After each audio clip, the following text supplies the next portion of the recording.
It is Wicked Wednesdays here on the GeForce Racing League, and we've got back-to-back races coming at you here tonight. The Supreme Sim Racing Team presenting the first race here tonight, the 2Ws Plumbing Street Stock A Division. Gambler Motorsports pre-race show ended just a moment ago, and we're going to go right into Vanderbilt qualifying. So they're out on the track right now. You can see Zach Chapman, who is the current point leader at the top of the time trial list here so far. He comes into tonight with a 25-point lead over Shane Ramtham. Of course, NSM Division standings brought to you by NSM Wraps. That's Wraps with a Z. Make sure to look them up, as they have a whole bunch of people on their staff can paint up a car just like you like it. So like we said, Chapman up by 25 on Shane Ramtham. Stephen Shaw Jr. third in the points. Stephen Spees, we just saw him out there a moment ago. He is fourth, followed by Rob Shaw in fifth. Philip Gom, he's actually just finished his time trial effort, and he is sixth. Nicholas Vickery, Wayne Miller, Troy P. Stewart, and John Hine wind things up there. And of course, later on, we'll be going to the Ashweekend Speedway Race Source Elite Division 360 Sprints. I am Doug Elkins. Joe White is down in North Carolina. He is making sure that we are all good behind the scenes. Qualifying just about over here. Joe, how are we doing this evening? Pretty good. Apologize about the first part there. You kind of got a look of what we look like behind the scenes a little bit. I don't know how in the world that thing got flipped like it did, but I tell you what, we got some good dirt track racing, and it's going to be exciting tonight. One of the new tracks that came in the last build, Cedar Lake Speedway. This is a 3/8 mile oval. I was taking some laps on this last night, as a matter of fact, to get myself familiar with the track. I like this place. Joe, how about you?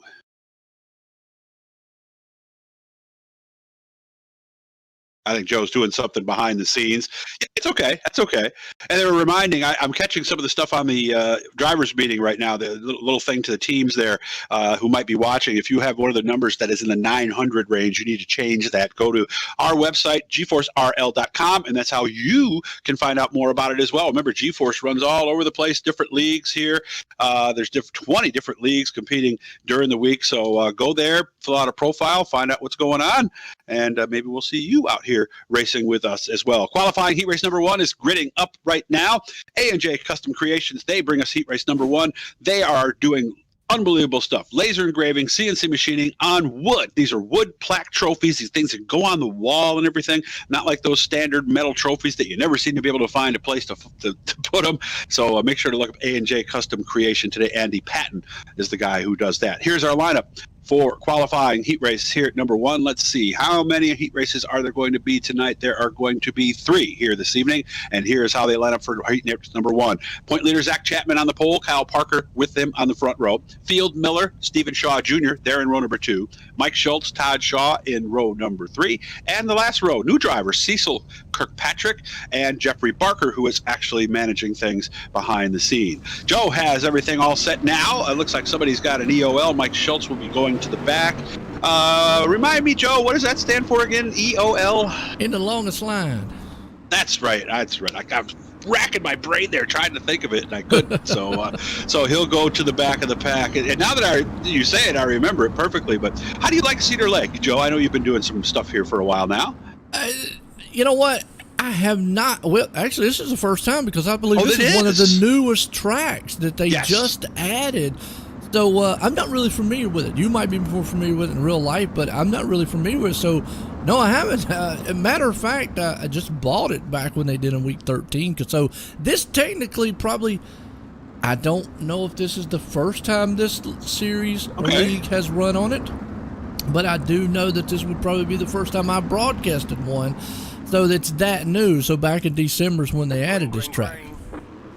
Green flag is out here in qualifying heat race number one. Each qualifying heat race is 8 laps in length. Top 4 will advance to the feature. Everybody else will head to the consolation race. Caution laps do not count, and that's going to be something they'll be doing all night. It looks like one car's falling off the pace there at the back, Joe, as we watch the battle up front. Zach Chapman, your point leader, leads. That's Jeffrey Barker right there falling off, but still battle up front. Zach Chapman right there along with Kyle Parker and company. Field Miller, they're up there duking it out. Remember, top 4 guys go to the feature here. Field Miller is a man. He's looking wanting the 3rd place spot. Battle up front. They're tagging each other.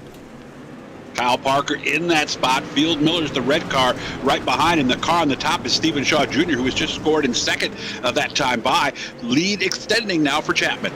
Yeah, it is. Todd Shaw wants a piece of it, though. He's up there in the 5th place spot. 1 spot out from looking to go into the feature. He's trying to get on the back end there. Miller, as the battle's heating up, though, between Steve Shaw Jr. and Kyle Parker there. But here comes Todd. Boy, he's bringing down the back end, whole field.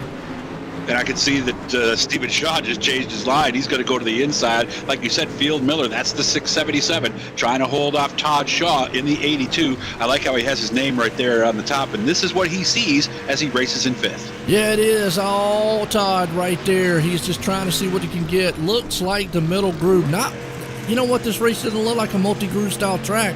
He goes way high up into the cushion, loses a lot of momentum there coming off the turn. So he's definitely going to make up a lot of ground there on field. Everybody's kind of single file. For the moment, what it looks like to me here, Doug, looks like a single groove style track.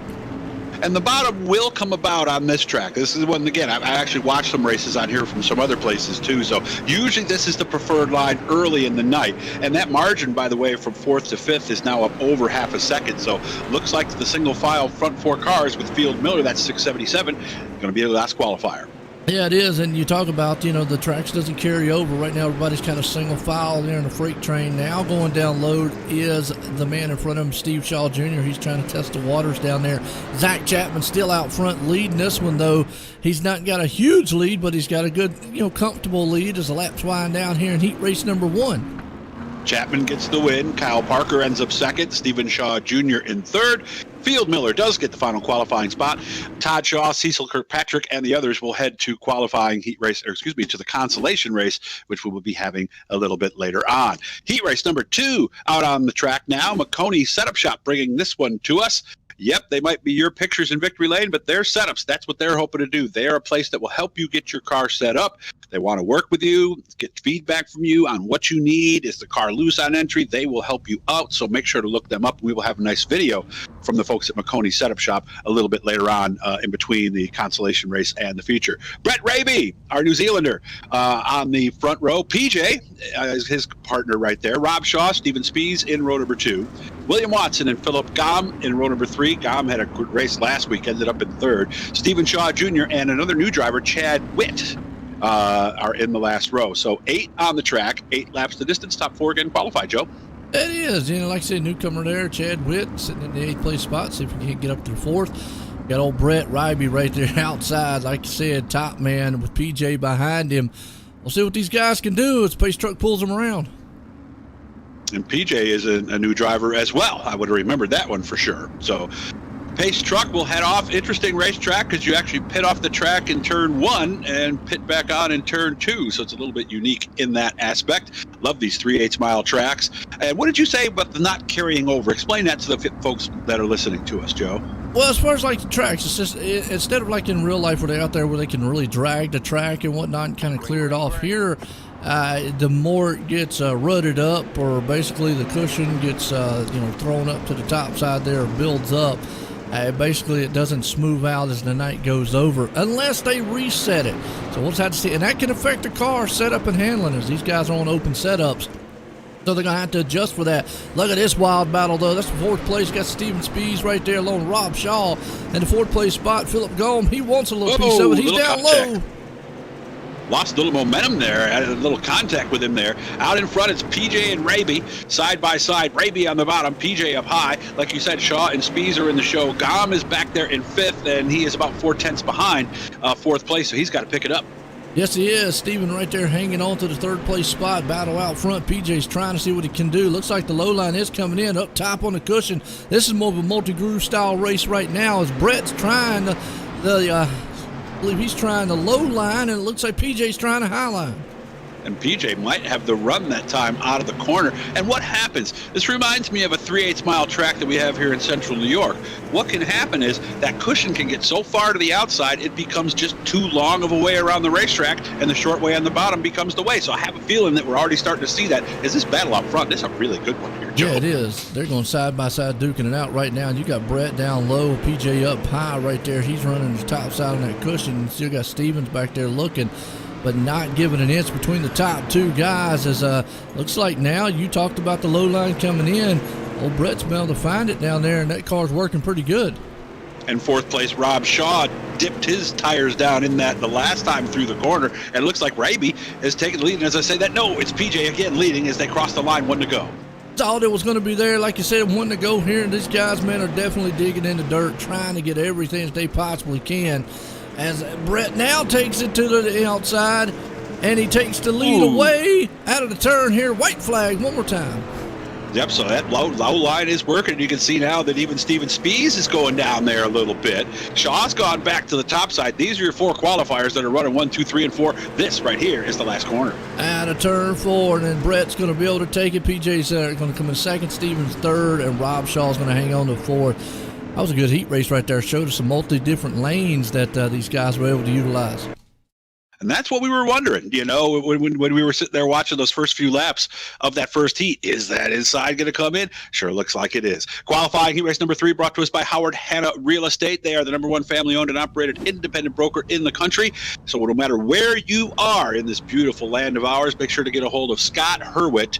That's Hurwitz with 2 T's at the end, shurwitz at ymail.com. He'll find you the best house in the right price range for you. Shane Ramtham. He comes into tonight's second in the points. He'll start on the pole. Nicholas Vickery is right there with him. Troy P. Stewart and Jack Hitt in row 2.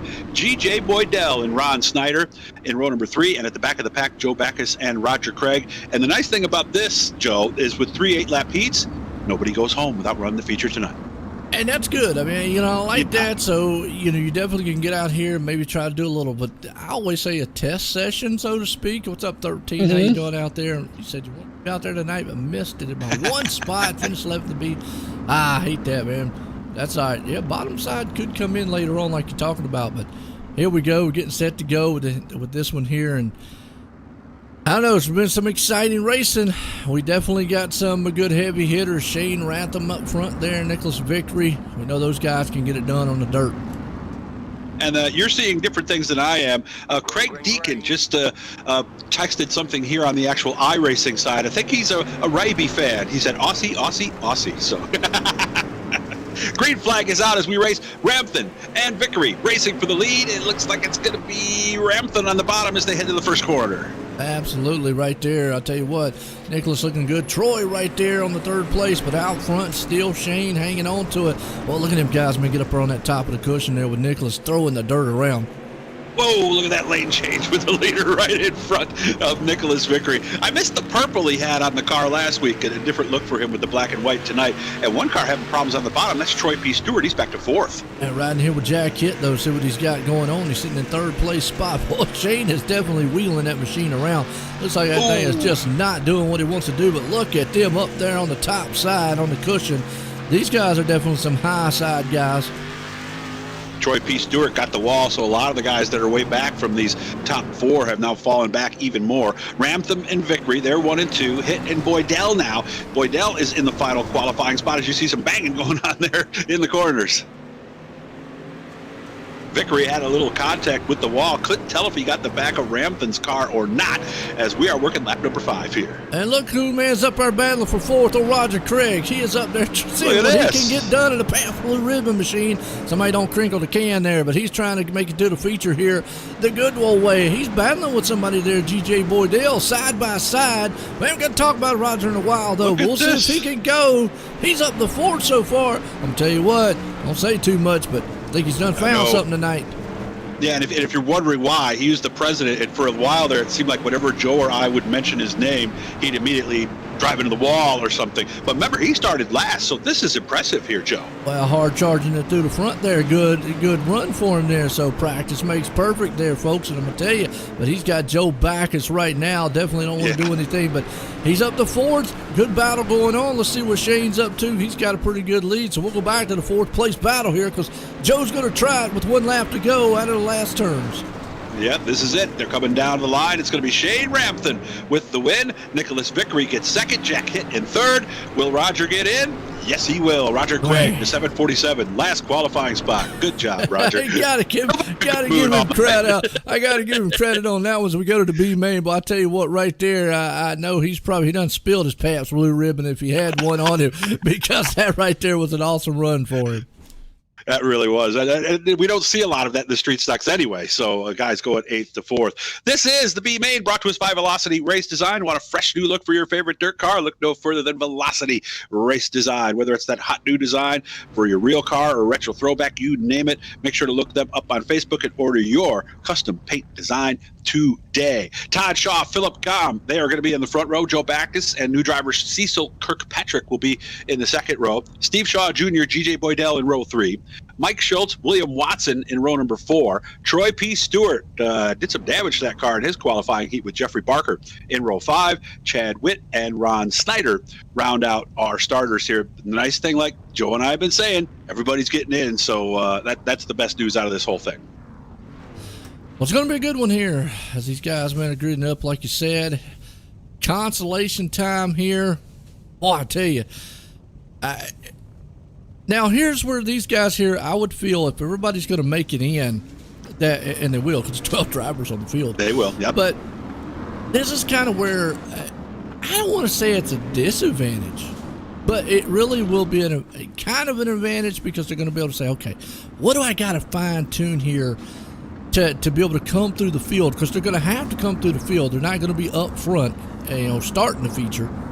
But what do I have to do to come through the field here and see how my car's going to react? Because so far we have not seen. Well, Roger did come from the back, but yeah, he's the only one. We've not seen anybody come from, let's say, 12th on back or 15th, 18th on back to the field all night, because it seems like this place has been really hard to pass as we're getting set to go green.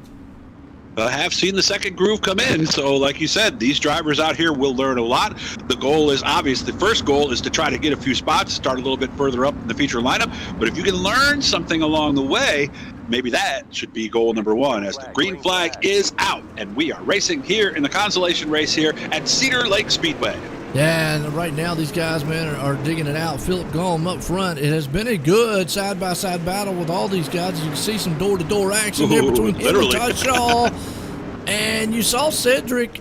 Is it Cedric or Cecil? My bad. I kind of looked at it a little wrong there. Cecil is sitting there in third place. He got a little bumper action. Look at this. That's the one thing I love about the street stocks. These guys can get up there and just lean on each other's fenders. And Gob lost a few positions there. Now he's back on the bottom. He fell back to 5th. Now he's up trying to race for 3rd as we look out GJ Boydell. Boy, things are pretty busy in front of him. I'll tell you what, and he's also got a dirty shield right there. And he is around. Oh, we were just watching him. And then he goes around. Luckily not going to be out. But boy, look at this battle. And again, that right there is Joe Backus.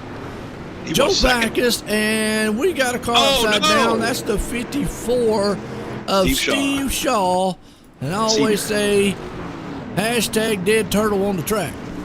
Yeah, the Orioles got all crunched up that time. Well, I'll tell you what, Mike Schultz, though. You remember Mike Schultz in the heat. He got a UL on his front line there. Yep. But he is showing what his car will do. And boy, look at Philip going up there, laid a fender to him. Says, man, hey, I'm going to show you what it is, but did not upset the groove of Mike Shaw. Well, that Mike right there. Look at these guys. Those two guys are trading some paint up there up front. This is a good race. And this is the race for 2nd that we're watching right here. And Schultz started 7th, by the way. So he's made his way up, but Gom being very, very aggressive with him right now. The leader, you just saw him go out of your screen. That's Todd Shaw. He is almost 2 seconds up on the field as we were lap number 7 of this 10-lap consolation. Yeah, Todd Shaw's trying to walk away. Good battle here for 2nd. That's Mike Schultz there and Philip Gom. Now, the one thing, like I've always said about the street stocks, is you can get up there and lay fenders to each other there and put the bumper to them. And usually it does not hurt these cars. They're so heavy. They're so tight on the track. They're not very, very loose that you could get away with what you're doing up there. Obviously, you're still going to have to hold on to the car, but it just makes for some exciting racing because these cars are just full-bodied style stock cars out here on the dirt. And it's interesting. Now it looks like Philip Gomes dropped off the pace just a little bit. Joe Backus hanging on to 4th right there. You got William Watson right there hanging on in the 5th place, and Ron Snyder. So everybody's kind of looks like settled down just a little bit. while we're watching this, Todd Shaw just bounced off the wall. That cost him about a half a second off of his lead. I'm noticing Gom's car. That's the yellow and red one you're seeing right there. He looks like he's got a little push coming off the corners now. Car does not seem to rotate. Look at his position of his car versus the car of Backus, who's right behind him. He's having to throw it in very hard to the turn. If he's running a push right there, it's a checker flag flies. Todd Shaw's going to win. But you're right. You notice how hard he is throwing it in, because you can see that back end kick out when he goes into the turn, and then it kind of settles going in, and the car just pushes straight up the track. That tells you right there what we were talking about, or what you was talking about is being, kind of tight in there. He has to like overdrive the turn. But folks, I tell you what, don't go anywhere. We'll be right back and get some words from our sponsors here, and we'll be right back after this.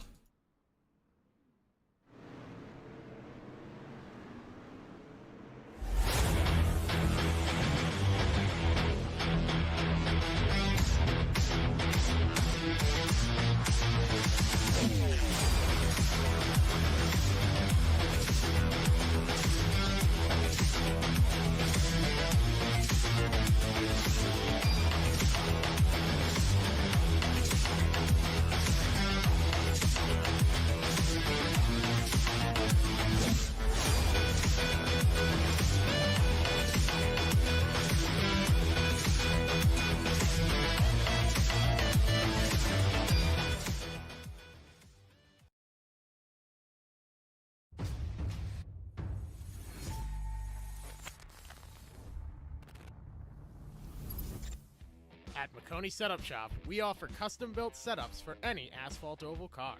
Prices starting at just $5. Weekly setups available for all Legends, late models, modifieds, and NASCAR trucks, Xfinity, and Cup cars. Do you need one-on-one driver coaching? We've got you covered. Visit www.McConeySetupShop.com and find yourself in Victory Lane. McConey Setup Shop, handling all your setup needs so you don't have to.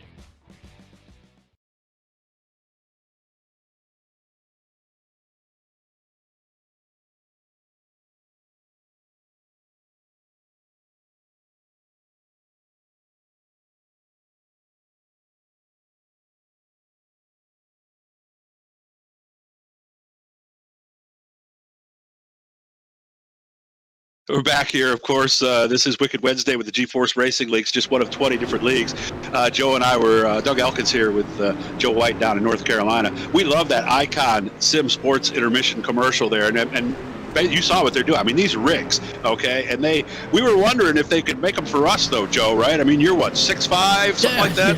Yeah. 6'4", and I'm a big guy. I'll go in a minute. I've been a big guy all my life, and in order for me to get in a rig like that, they're going to have to, I joked around here with Doug. I said, look, they're going to have to make it fat man approved. So we're going to have to do it that way.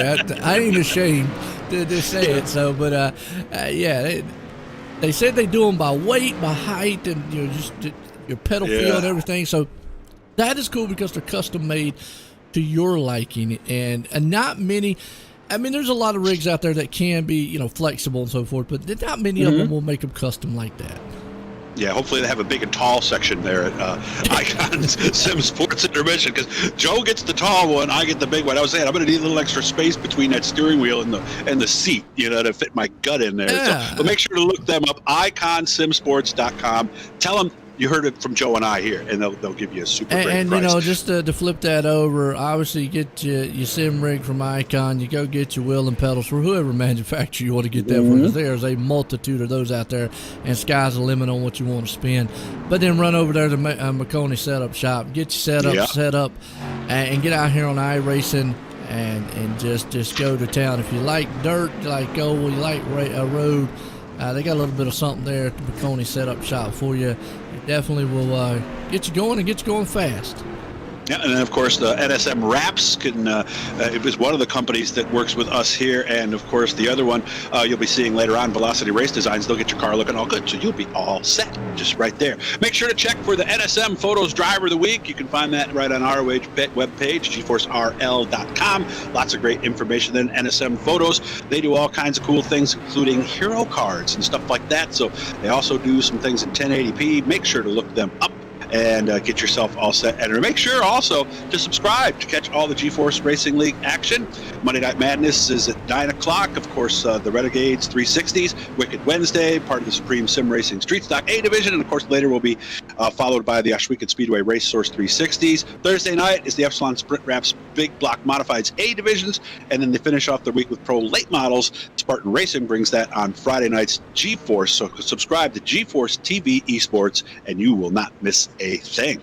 I'll tell you what, it's GForceRL.com. Check them out on that website. And man, I tell you what, all that stuff you just mentioned, you'll definitely get an insight on everything. What's up, LW? How you doing out there, Aiden? We're live tonight here on the GeForce Esports on YouTube and OSR Network on YouTube, because we're on iRacing Live tonight here too. So that's kind of cool. And obviously it's going to bring the exposure here to the GeForce Racing League. Love it. Want to get the name out there to all the folks, and hit those likes, hit those shares, and up for the league. Appreciate it. Aiden, why ain't you out here, man? I ain't seen you out here in a while. You're in the Elite Series, I believe, by the fact. Well, I'll tell you what, feature time here. It will be the feature coming up right now for the GeForce Racing League, as the best of the street stock drivers that we have in our midst are going to be out here. 30 laps is what this is going to be tonight. Caution laps will not count. Malcolm Mills will bring us our replays. They are full-serving mill riding contractor based in Oakland, Ontario, Canada. mmmillriding.com. We'll, of course, be watching the list to see who moves up. They will be our 2Ws Plumbing hard charger. 2WSPlumbingLLC.com. They're out in Western New York. Whether you have a big job or an emergency deal, make sure to look them up. And of course, they're all going to be trying to get to Epsilon Sprint Wraps Victory Lane.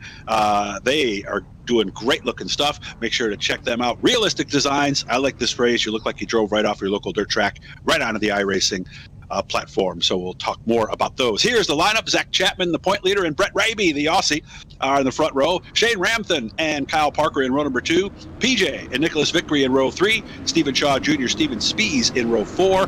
Jack Hitt and Field Miller, row 5.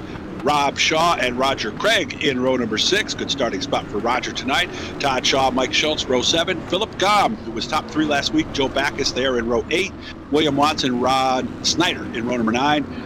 Cecil Kirkpatrick, Troy P. Stewart, row 10, Jeffrey Barker, Chad Witt, row 11, and G.J. Boydell, who had a wreck in the Consi, and Steve Shaw Sr. round out our field. 24 cars qualified, 24 will start. I don't know, Joe. It's a lot's been changing with this racetrack. I think any groove could be the one to get to your victory lane tonight. I think it will. I think any groove, like you said, will work. The only thing I'm kind of concerned with is, like I said, we've not seen anybody come further back than 8th spot or so forth and so on. We've not seen anybody come from, let's say, a 15th or a 20th.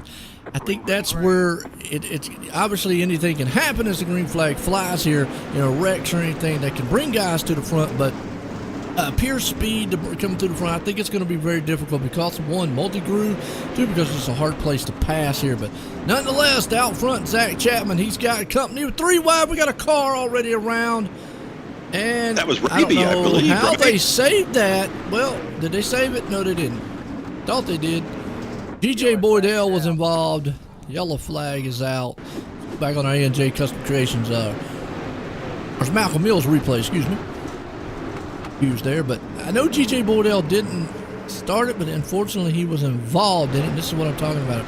Back there in the back, you're marking traffic. Next thing you know, boom, chaos happens in front of you. Nowhere to go. You can see it right there. I mean, he got sideways. Shaw got in there. Wow. William Watson is involved. Joe Backus, Cole, Kirkpatrick.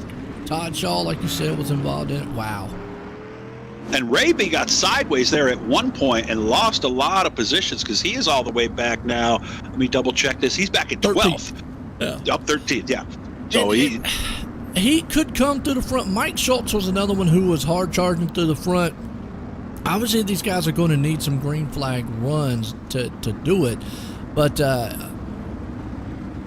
if they go single file here, I think, 1, I've always said it benefits the leader.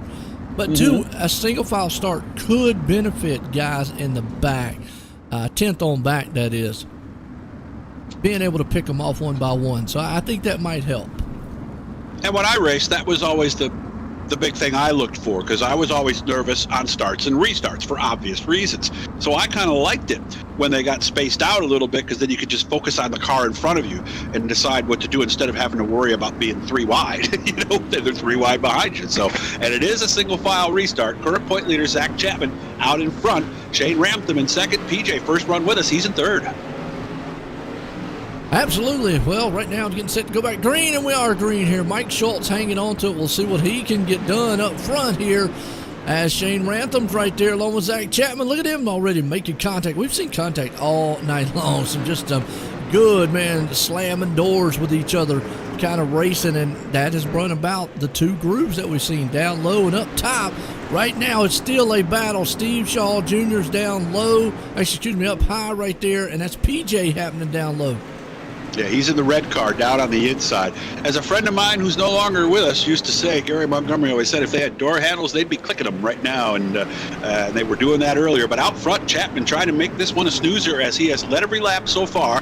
Ramtham is still in second. Guy to watch, I think, is Stephen Shaw Jr., as he's got some things working on the outside, as he's still trying to get away from PJ as they race for third. Yeah, PJ doesn't want to give up that low line, doesn't want to give up that spot there. He's sitting in fourth, but he's battling it out there with Steve Shaw. Here comes Kyle Parker.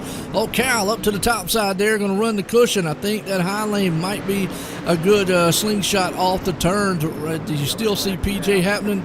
Yellow flag is out. Jack hit. See how hard of a hit he took here on the replay of Malcolm Mills. Back here in the back, he's in that orange and black 17 machine. Down low, look like he's already got a little bit of front end damage. Lost a fender somewhere. He's down low there, running a low line. He was pretty good up to the front there, around about 10th place spot when he was running. Started ninth. Yeah, I don't know if he got contact with somebody. Oh, just a little bit of bumper tag there with Roger. He tried to get him a beer, and that didn't happen. It was hard to tell if they actually touched or not. Very slightly. I mean, it was just very, very, very slightly if it was. And it's not like Roger came down on him or anything either. That was just the racing deal from what it looked like. 2 guys trying to occupy the same space. That happens so much in dirt racing, unlike asphalt where there's a preferred groove and it's the preferred groove and it's the preferred groove. It's not like that in dirt. So different lines that just come together. You know what you bring that up to, and I look when I talk about dirt, and I do a lot of the asphalt racing. A lot of guys may say, "Oh, he dive bombed me in the turn." Well, yeah, a lot of time in asphalt that is because you can hold your line, I think, a lot better than you can in dirt. I'm not taking anything away from any dirt drivers out there, and a lot of them will probably be like, "What are you talking about, Joe? I can hold my line fine." I want to say this. It's a lot harder to hold your line in dirt than it is on an asphalt. Because you're always sliding all the time. Yeah, that's the one reality of dirt racing. Oh, what a good start for Chapman that time. And down low, you can see Stephen Shaw Jr. try and ramp them for second. And coming up now is Kyle Parker. He's in that black and white 013. Yeah, we're riding here with Steve Shaw. Let's go back to Kyle and see if anybody can get up high. But right there, we got trouble in the back. Got a lot of trouble in the back. Wow. We got like a parking lot back here, yeah. Oh, and hit again. He's having a tough race. Actually started out with Steven Spees, who was actually kind of up front. He was in here in this middle of the mess. He's in the 55. Malcolm Mills replay here. Oh, just got a little bumped in the back, maybe. And then Roger nowhere to go. Wow, Roger might have got out of there by the skin of his teeth. Unfortunately, Mike Schultz did not. Schultz went around. Ouch, but I tell you what, Roger missing a bullet right there. Did crinkle the can just a little bit in the front, but not too bad. Zach Chapman, though, still out front leading it, but hey, they made a parking lot here on dirt. And just go back real quick to what we was talking about. Yeah, I don't want to say anything bad about, these guys take skill to drive these things on dirt, but yes. There is a huge difference between asphalt. You don't see them sliding up the different grooves and stuff. Dirt, physics, folks. I mean, I don't care how good a driver is. I don't care for Kyle Larson. These things are going to slide, and they are going to be out of control. You can mean for it to stay low all day long, but physics sometimes just takes the place and can throw that thing up the track. Well, you said you were looking at some of the EOLs, And the thing is, sometimes you just go in a tick harder. You try to push just a little more than you did the lap before. And sometimes that's all it takes to look like you drove in the back of somebody, when in reality you just lost control of the car for a second or two. And you can overdrive in a turn. We've seen sometime, but it definitely happens. Right now they went single file. Zach Chapman's out front, second place. Shane Rantham's going to see if he can't ramp it up right here and try to run down Zach, because it's been the Zach show all night long so far. You see old Steve Shaw still hanging at the top side, and right now we're still green. Kyle Parker's trying to get up to the mix right there. He's got his hands full with PJ. Yeah, that's the battle right there for fourth. PJ's been sticking to that bottom. Kyle Parker was trying the outside, fell back a little bit that time. Chapman, our leader, is kind of running an interesting line. He's kind of running the middle. Oh, I thought Shaw might have had a shot at him there. Contact out of turn 4. Man, he was going to see if he can just knock him out of the way. Right now, Zach's went down low up top. Steve Shaw Jr., look at this. Guys back there are throwing haymakers left and right. You got Shane, Kyle, Fred. I say Fred Field. My bad. Boy, I got ahead of myself on that one there. Sorry about that, Miller. Sometimes I read words and they read backwards. 3 wide battle, though, going into the turn. That's how Shaw bounced off the wall there as he was running in and second. He's around. Todd Shaw's around. Oh, you were just talking about Todd Shaw. And unfortunately... Oh, he crinkled that caution thing out. Yeah, let's go back and watch Shaw right there. And you can just see the car. Oh, it looks like a car there just bounced off the wall down into him. I don't know if that's maybe upset his car a little bit, but he's still running pretty clean right now. Right there in the low line, he went up to a little high. You can see the car just drift. And yeah, boom, just got tagged. And what I think right there, too, I don't want to take anything away from the car behind him from there. He just got destroyed. But I don't want to take anything away from the car behind him, because obviously the gentleman behind him is not going to just go up and run him over. Well, that was right there, folks. You saw Todd Shaw go in, and the car looked like it went up the track and got very tight. When a car gets tight, you lose all kind of momentum. As opposed to being loose. When you're tight, it's going to lose all momentum. And it looked like what happens at the end of that, coming out of the turn, when it got tight, it just almost stops the car and stops all momentum of that car. And unfortunately, if you're right there behind them, hey, you got nowhere to go. Everything happens so quick. It happens in the oval world a lot when guys are following behind somebody, and we call this following them into the wall. If a guy in front of you taps the wall, sometimes if you're so close to him, you're gonna run into the wall with them too, because you get tunnel vision. Just like the fighter pilots, that's one of the things they talk about. I'm looking at the back of Zach Chapman's car. Boy, they've been beating and banging on that thing, and off the wall he goes, and down to the inside goes Stephen Shaw Jr. I'll tell you what, right there was an uppercut in a 3,000-pound car out there. These guys are putting on a show. Zach Chapman still right up the top side, leading it. Steve Shaw Jr. in the back there with Kyle Parker, Field Miller into the mix. Look at this. And this is about as much beating and banging as we've seen in the stock car. And again, folks, if you just don't like hard charging style racing, well, I don't know what else to put on here. Go somewhere else. Well, that's it, man. Rob Shaw, caution out. Steven Spees around. Let's go on our Malcolm Mills replay and you saw here. Philip Cobb at the bottom. His front end is destroyed on that 32. Oh, no. But the more you lean on each other, I just think right here, this is a big combination at this track. Is these cars are so tight, like you were saying. They're having to throw them in the turn so hard. They're losing so much momentum coming out, and the guy behind them just nowhere to go. Right there, just kind of came down. Yeah. Ooh, Mike Schultz got around it pretty good though. Oh boy, this is a good one so far here. We're dirt's like ice. Aiden says dirt's like 30. Ice.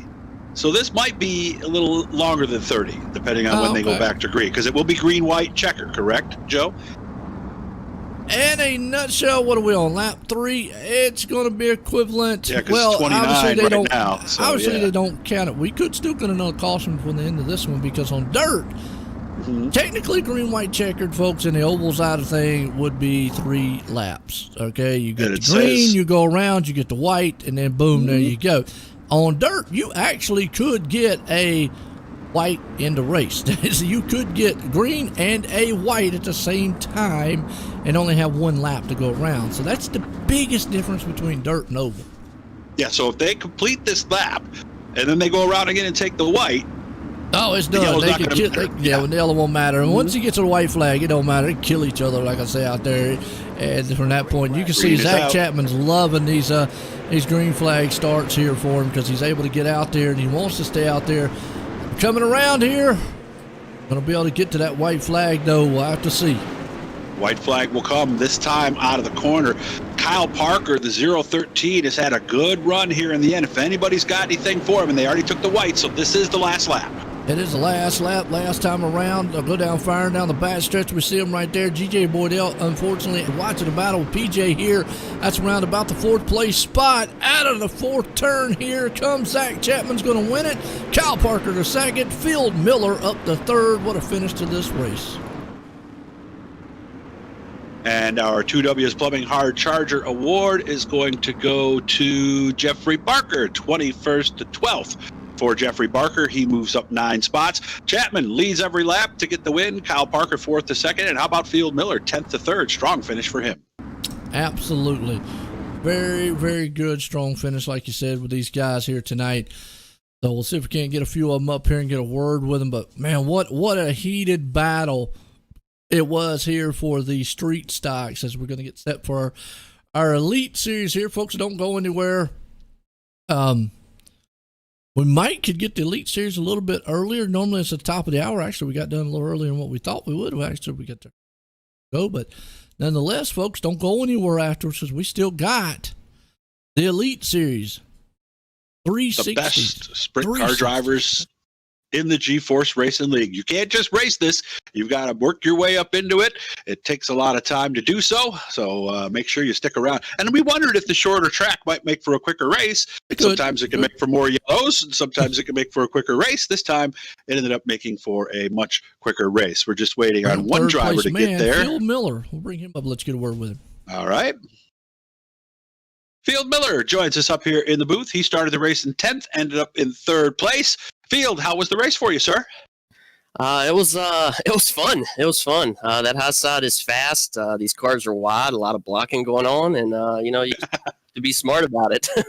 So how'd you make your move up? Because it looked like the top was a little bit better, but I saw a lot of people making ground up on the bottom. Whenever I would have a restart on the high side, I would definitely stick to the high side and wait for people to get impatient and get the run on the outside there. But when I was stuck on the bottom, I was just trying to be consistent, and some of those other guys were really overdriving, and that's why you were seeing them get into each other and that kind of thing. And that was the only way for the bottom to really work. How did the track change over the course from those first few heat races to later on? It slicked off big time. We knew it would be. It's been doing that all season with these cars. But if you have the right gearing, you can power through it. Of course, we are in Epsilon Sprint Wraps Victory Lane. Make sure to get a hold of them and get your car looking as good as, maybe even a little bit better than some of the ones you're seeing out here tonight. So tell me about this track, because this is one of the newer ones, obviously. How are we coming about learning this particular track, Cedar Lake?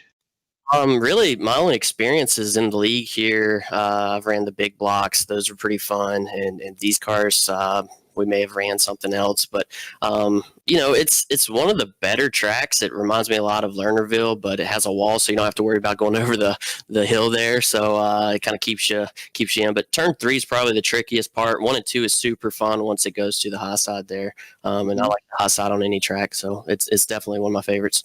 And I was here taking some hot laps last night, kind of getting myself familiar with it. Looks like it's a lot of right foot also, because it's that in between 3/8. It's not quite a short track, but it's not a big track either. You have to have throttle control, especially when it slicks off here. Even though we have some wide tires on these things, throttle control is huge and not over rotating. And that's what a lot of the guys are getting in trouble with. Yes. Over rotating for sure. Yeah. And then if somebody taps you a little bit from behind when you're over rotating, there you go. Just like that. You're around. Who do you want to say thank you to, Field? All the guys at Spartan Racing. Obviously, Kyle was up in front of me here, and we had Nicholas behind us, and all the other guys that are in the other leagues here. We've been doing a good job of putting these setups together and making each other faster. Obviously, the wife for letting me do this, and Apollo Race Paints and Carolina Tea Company. Very nice. We're going to see you later or in any other GeForce leagues? Right now, I'm leading the points in the big block, so you'll see me tomorrow. Very nice. Good job, man. Thanks, sir. Y'all have a good one. You too. Field Miller picks up 7 spots. I like that. Kyle, yeah, Kyle, second place man. Phil doing good here, but old He Kyle here, second place guy. Kyle Parker joins us here in Epsilon Sprint Wraps Victory Lane. I was talking to Joe there at the end of the race. I thought you were maybe about the only one who might have had a shot at Zach. What might have gone differently to maybe talk to you after a win, perhaps? If I wasn't sleeping on that restart. But so that's what it was. He didn't necessarily get a good jump. You were just a little late, huh? Yeah. No, I thought he was going to go a little bit later than earlier, honestly. So yeah, I was sleeping a little bit, but that's got to be a finer point of the game that I would think. Yeah, that would just take a while to get down, right, Kyle? Yeah, definitely the restart. I mean, being the leader, the restarts are the easiest. I mean, because it's on you. You know, no one else knows when you're going to go. So being second on the outside, double file is. I mean, actually, single file is all right because you can see, when he gets on the gas, so you can react a lot faster. Gotcha. But if you don't have, I do a single monitor, so I have to look. I press a little button, try to look to the left, try to time it, and then sometimes I don't do that, and I just try timing it. It's definitely hard for being the outside, starting second on the restart. And I would think in a single file, somebody would say, well, why don't you just get on his bumper? But as soon as you were to tag his bumper, there you just lost a half a second right there, probably, right? Absolutely. Yep. So single monitor. So what do you have, something on the keyboard that you can look right or left on? Is that on my steering wheel, I got a little mapped out button. I can look to the left, to the right. You can't do that when you're actually racing, can you? Yeah, you can. You can press that, and you can look to your right or to your left. I don't ever do it. I only do it on the restart sometimes every once in a while. But I don't know. I'll have to invest into a triple monitors or a ultra wide monitor from now on, so I don't get caught sleeping. Yeah, because I can see if you did that right on the corner entrance, that could really mess you up, right? Oh yeah, especially like finger slipped or something, your hand slipped. The next thing you know, you're looking left. Yeah, exactly. Yeah, so hopefully Kyle will get that 2 more monitors hooked up here soon. Who do you want to say thanks to for the fine second place? Oh, I got to thank Spartan Racing as always. Those guys, we put a lot of laps in throughout the week, and finally, after the struggle with the open setups, it's starting to come together. So hopefully we can continue the success into next week and throughout the rest of the season. And then I got to see. Oh no, go ahead. Sorry. You're all right. No, you go ahead. You go. You're doing your sponsors. Go ahead. I got to thank my wife for letting me do this every week. And then I got to thank Kingsley Heating and Cooling, and then Apollo Race Paints for some of the paint designs he does. Ah, so you know AJ? Yes, sir. That's my brother-in-law. Well, there you go. Well, so tell him I said hi, okay? Yes, sir. I will. All right. Good job, Kyle. Thank you. Zach Chapman, our winner, will be coming up next. He came into tonight with a 25-point lead over Shane Ramthan. Ramthan ended up in 6th place, so he extends his lead. Our point leader and winner, Zachary Chapman, joins us here. Boy, that was a fun race for you. Led every lap. Can't do much better, can you? Yeah, I mean, I did all right. I feel kind of bad. I threw the block there on my teammate with about 10 to go, and he ended up giving me a little bump, and when I bounced off the wall there, I kind of wrecked Junior and ruined his night. But, I mean, like you said, started up front, was just trying to hold on to it and win the race. So, I mean, can't blame me for throwing a block. So that was that time we saw you go into the wall real hard there? Yeah, I saw him pass our other teammate, Shane, on the high side, and I was like, man, it's time I go up there and try it. And when I did, I got a little loose in front of him, and just enough that he gave me a nudge, and then I hit the outside wall and bounced off of it and hit him. It was definitely my fault. I'm surprised you didn't lose the lead there. You probably were too, right? Yeah, definitely. I got lucky kind of that when I bounced off the wall, he was there. He kind of kept me where I needed to be. Well, that worked out then. And I noticed you were running a line really a little bit different, almost like a half a lane down from where everybody else was. Yeah, I mean, as long as you're not in the gas too much, it's just as fast as the other line. And I mean, it's hard to pass on the high side. So that's why I was trying to protect on the bottom until I saw Junior coming real fast. How do you like this track? Because it's the newest one they got. How do you like it?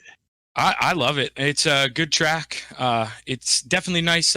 We were talking there in the waiting room, me and Kyle Parker were, and it's nice. It's one of the only tracks when it really slicks over, you still have a couple grooves to race. The bottom's fast and the top's fast. Yeah, because I kind of wondered, because I'd never heard of this place before, but, and I've just practiced on it. But, yeah, it does seem like a lot of fun. I'm glad you confirmed that. Who do you want to say thank you to, Zach? I'd like to say just thank my SSR teammates, thank my old man, thank my fiance, and of course my little brother's watching because I got a text from him saying congratulations. Nice. Andrew, that's right. Andrew Chapman, is that your brother? Yeah. Yeah, he just said out there, brother. good job. So there you go. Right on. We going to see him out here at some point, maybe? Hey, I'm glad you're saying that because I've been trying to talk that boy into joining the Street Stock Series. He runs official races all the time, and I told him the B Series is fixed setup, Yeah. And I mean, if he ever makes his way up to the A Series, he knows his big brother will help him out. Yeah, and a lot of you guys who are listening, take his advice because we run that right before this. This starts at 7:00. So, all right, you convince him. I'll convince everybody listening, and hopefully we'll see him all there next week, right? Yeah, you'll definitely see me next week. And Joe, I listened to the podcast this week. I loved the podcast this week, Joe. They need to have you on there more often. I appreciate it, man. That's cool. A quick question. Thomas out here wanted me to throw this out, and hopefully it's not a bad question, but he says, ask Chapman about Phil's bad luck. I don't know what he's talking about. Who's bad luck? Phil's bad luck. That's what he said. Thomas gone. Ask Chapman about Phil's bad luck. So I don't know what he's referring to because I don't know if something happened on the racetrack that we're not worried about, but hey, I don't know. I imagine he's referring to, I think he's just been having some hard luck on the racetrack. Yeah, I got you. Okay, cool. Well, I tell you what, again, congratulations on that win there, Zach.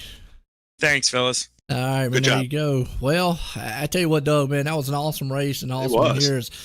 But folks, don't go anywhere because we got elites coming up, 360 wing sprints, and these guys are going to put on some bad, fast show. For myself, Doug, and everybody at GForce Racing, we'll be right back here in just a few. Don't go anywhere.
Welcome back to the GeForce Racing Leagues. It is Wicked Wednesday, round 2 here as the Wicked Speedway Race Source Elite Division. These are 360 sprints we're going to see here tonight at one of the more storied dirt tracks. The PA Posse lives at Williams Grove Speedway. We're at the big flat half mile here today. Ran a little bit late to the Gambler Motorsports pre-race show. We'll have to wait till the next time that we get together. Let's take a quick look at the standings as they are well into Vanderbilt qualifying right now. Kyle Moonen is the current points leader. He is 13 ahead of Ross Carinta. Stephen Goldner is third in the points. Aiden Young, Jeffrey Barker round out the top 5. Jack Clevenger, Lane Snook, Chris Sebeski, Jonathan Short, and Jason Randolph round out the top 10 there. Of course, these division standings brought to us by NSM Wraps. That's Wraps with a Z. Make sure to look them up for your next quality wrap.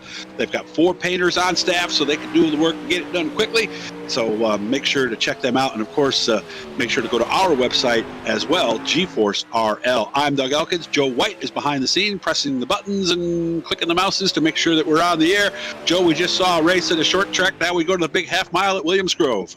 And we do, but the thing about it, too, it's kind of a trade-off here, too. We go from, I'm going to say, a slower car, bigger, heavier style car to basically a motor transmission and a seat. I mean, that's what I've always said these wing sprints are. Bad fast. So time-wise, I think it's going to be even, if not a little quicker, because just these cars are amazing. And then again, you know, you've got the Elite Series out here, the drivers. I don't want to say that we won't see a little bit of side-by-side, you know, rubbing, but you don't want to do it too much in these because it could be catastrophic.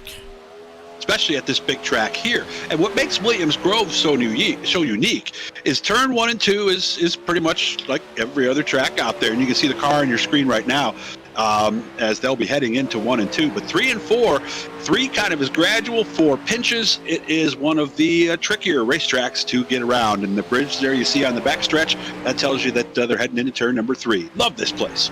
Yeah, like you just said, very, very good style track here tonight. So getting set to go green here, and like you said, Gambler Motorsports, we definitely want to give them a good shout out there. There's an awesome title sponsor here as always, and we've got a lot of great sponsors throughout here at the GeForce Racing League. Folks, we could sit here for an hour or so, man, talking about nothing but the sponsors and whatnot, but go check out GForceRL.com.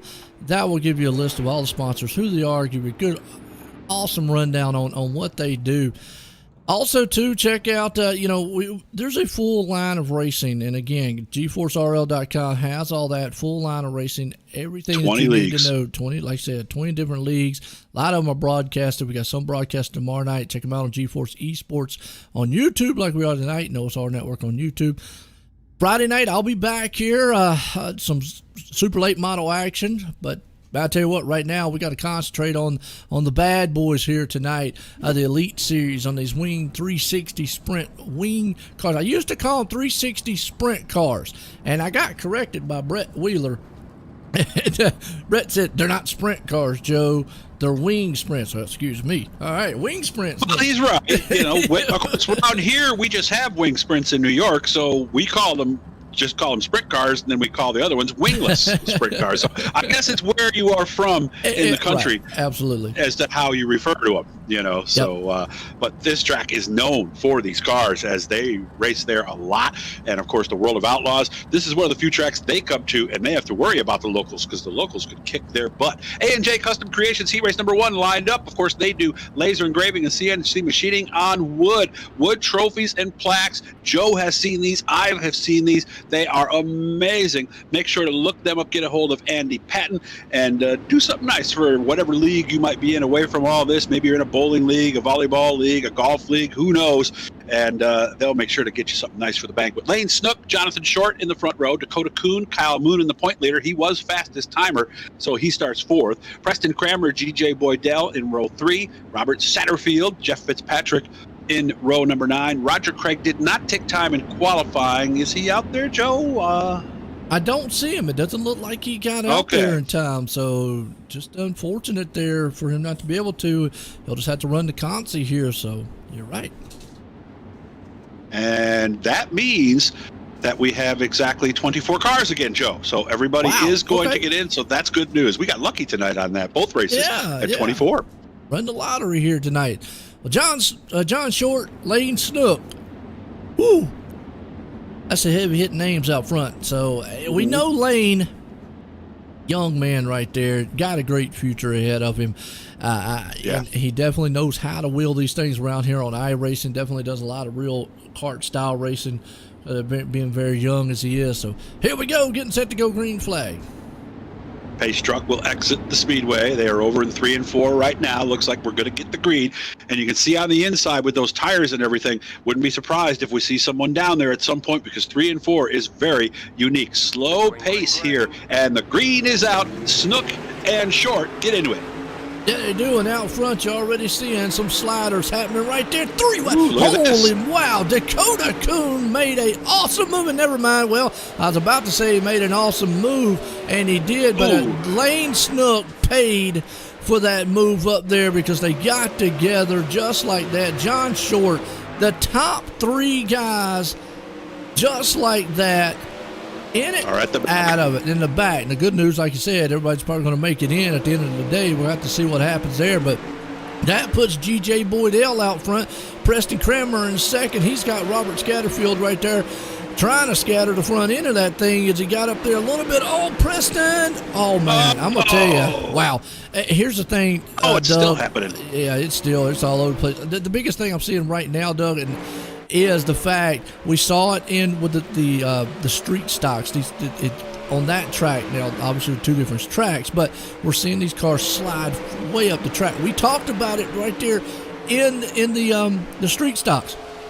You can drive them in there, but physics will take these cars up the track, and that was probably a perfect example right there. What happened to Robert? He went in hard in that turn, and that thing just kept going straight to the top. I thought somebody was going to hit the bridge for a minute there on that first crash. And again, remember, 8 laps, top 4 get in. Cautions do not count here early. So that's, if you're wondering why we didn't stop, that's why. The guy who has ended up getting through all that, because you're looking at the top 3 right now as we look out the front of Preston Kramer's car, the guy who drove through it was Satterfield. So he is in the last qualifying spot, a good 3 seconds ahead of Jonathan Short. Yeah, Scatterfield right there. Like you said, Satterfield, excuse me, I call him Scatterfield. my apologies out there.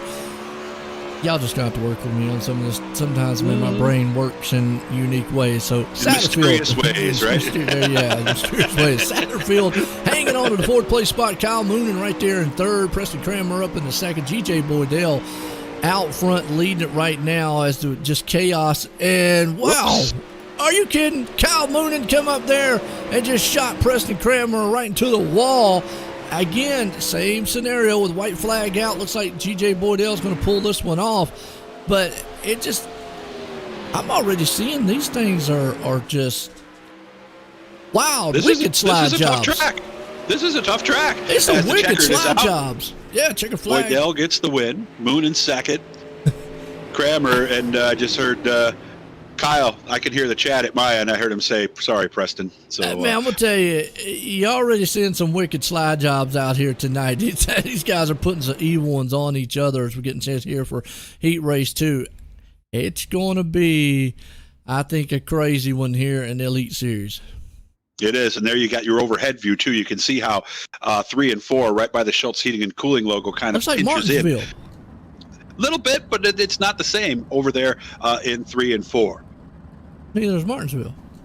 I had to sneeze there for a second. I had to do that. McConey Setup Shop brings us qualifying heat race number 2. We'll find a nice video here coming up in a little bit when we take our break between the consolation race and, of course, the feature. But basically what they're going to do, they're going to get you up to speed with everybody else with setups. They want to talk to you about it. They don't just want to give you the setup and, okay, well, we will go buy another one now. They want a personal relationship. Look them up on Facebook, McConey Setup Shop, and we'll find out more about them later. Stephen Goldner and Donovan Ross will occupy the top row. Goldner 3rd in the point standings. Chris Sabeski is on the inside of row 2 along with Kenny Miller. Remember, Kenny Miller was at the Tulsa Shootout just a couple of weeks ago. Jamie McCarron and Aiden Young are in row number 3. Jeffrey Barker and Chris Steele are in the last row. That's interesting because they know each other and they are at the back of the pack together. Again, 8 laps, top 4 is going to get you in, Joe. Yes, it is. Donovan Ross up front with Stephen Goldner there, like you said. Chris Sabeski right there along with him. Kenny Miller, like you said, he's a real style racer out there. So interesting if we get to talk to him again. We've talked to Lane Snook on the mini sprints, mini sprints, and on how it reflects to real, and it is. And he had an interesting insight on that. I'd like to see what Kenny's thought is on how he feels these things are as opposed to the real ones. It's not going to ever be a one-to-one, folks, okay? iRacing is probably the realest thing that you're going to get without spending millions of dollars, I always say, to go real racing. Yes. But to me, it's one of the closest aspects that you can do. It's a tool to use just like anything, fighter pilots or plane pilots. Yeah, they use simulators a lot to use them. So it's definitely a tool to use, and it's fun to get out here. Whether you call it a simulator or a game, either way, saying game around certain people, you get really mad. I know. I've gotten in trouble for that too. But they say one of two things usually, Joe. They say either real racing helps them in iRacing, or iRacing helps them in the real world. It's usually one of the two, and it's 6 one way, half a dozen the other. As we are ready for the green, and there it is. We're racing here at Williams Grove. Yeah, Williams Grove. We're off here in the Elite Series tonight. Oswego Speedway Race Source Elite Series. Stephen Goldner out front leading it right now. Donovan Ross, and they're already tagging each other. I've told you these guys have got some wicked slide jobs happening tonight. They're putting it on the moves on them up here. Look at Donovan Ross, though, trying to see what he can do. Aiden Young, unfortunately, crashing in the back along with Jeffrey Barker and company back there. They are not having the night that they want early on, but still up front. Battles on for second. Kenny Miller, look at him, trying to throw it on the outside, and he's going to throw it too far in the wall. Yeah, got a little contact there, and that's going to cost him third place as Chris Sabeski gets by. There goes Donovan Ross down on the inside. Once again, Ross was actually the car that did get in the wall. Yeah. And you can tell on this shot here, those things don't go straight very long, do they, Joe? They do not, and it looks like what you was talking about before. Now, these are open-style setups these guys have got, yes. But the problem is this place is almost a flatter-style track. There's not much of a banking there. Now, they'll run that cushion up there and get them a little bit of a banking going. You still got a single-file freight train happening with Stephen Goldner. So with it being as flat as it is, you're more prone to sliding, and we have seen it. When guys try to go low, the cars go shooting straight up the track and normally right into that wall. Kenny Miller hanging on a second, trying to see if he can't reel in Stephen Goldner, who is out front right now running it. Stephen Goldner, I tell you, he is a high-line guy. We saw him last week at Lernersville. Yeah. Man, he ran the numbers there. And one of the things that also makes this track interesting, and you'll see it here when we go to the camera here on the backstretch, there's an entrance to the track off the backstretch. And see how the wall juts out a little bit right there at the bridge? It's amazing how that little, I don't know if it's 6 inches a foot, 2 feet, but that can have an impact too. That's where Lane Snook ended up, was right in over there when he spun out. I'll get a good shot here of it if we can, with right along with Chris as he's closing in on Kenny Miller right here on the right there. Yeah, if you're not very careful where you are placing your wheels, you can catch that wall very quickly. And you see how fast it comes up on you as the white flag flies. Stephen Goldner's got a pretty good lead, as it looks like Chris is going to settle in here as he come out of final turns down the stretch. And you see how what Kenny did right there. He kind of got away from it, as opposed to Chris stayed up against the wall. So a little bit of danger zone, but man, what a race here. Stephen Goldner puts it in victory lane. Kenny Miller gets second, Chris Sabeski third. Donovan Ross does hold on to the last qualifying spot. And one of the things, like we were saying, that does make this place unique is they are pitted in the infield here. So if you're wondering, why is that little area there on the backstretch anyway? That's where they come in, okay? They bring their haulers and drive through there to get to the infield.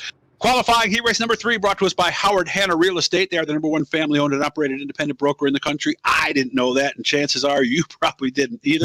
So if you did, I know I've seen their signs all over the place, and I kind of wondered, gee, how big are they really? And obviously they're pretty darn big. So no matter where you are, whether you're down in North Carolina where Joe is, or you're up in New York State paying lots of taxes, or whether you want to live somewhere down in Florida, contact Scott Hurwitz, that's 2 T's at the end, S. Hurwitz at Ymail, and he will find you the right house for the right price. So, Joe, if you're looking for that new place, now you know where to go. Hey, I got a real quick before you do that grid, and we're looking at this overhead shot right fast. You talk about, look at that, turns 1 and 2. They got a heck of a cushion, but 3 and 4, there's just nothing right there. So we'll have to see how that plays a factor in as the night goes on.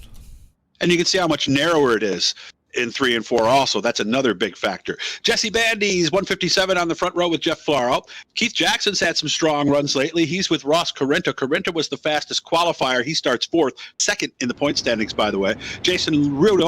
Randolph and Larry Moody. I think you were saying that for a while too, Joe. Andy Patton and Terry Landis are in the last row. So we have got some good ones going here, as this is the final qualifying heat. The cars that do not end up in the top 4 will go to the consolation race, which will take place right after this. And I want to go ahead and say apologize to the league and the sponsors and everyone out there. If I mispronounce your name, if I get in the heat of the moment, Same here. I say something just off the wall, y'all can yell at me after the race, and I'll take it, because, and I tell you, I just get mixed up, and sometimes I see a word, and for some reason it's how my brain works, which doesn't work a lot.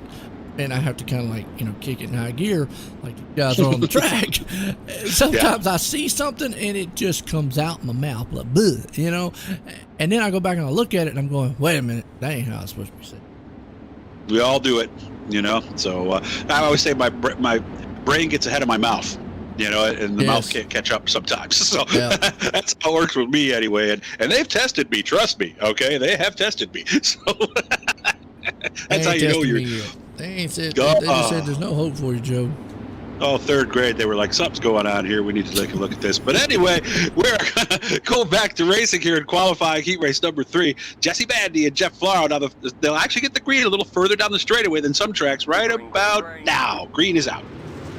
And I see that, but now one of the things is, and most leagues, I don't know if here, they have the option that they could probably go as soon as the truck goes in. But you see Jeff already getting knocked back to 5th place.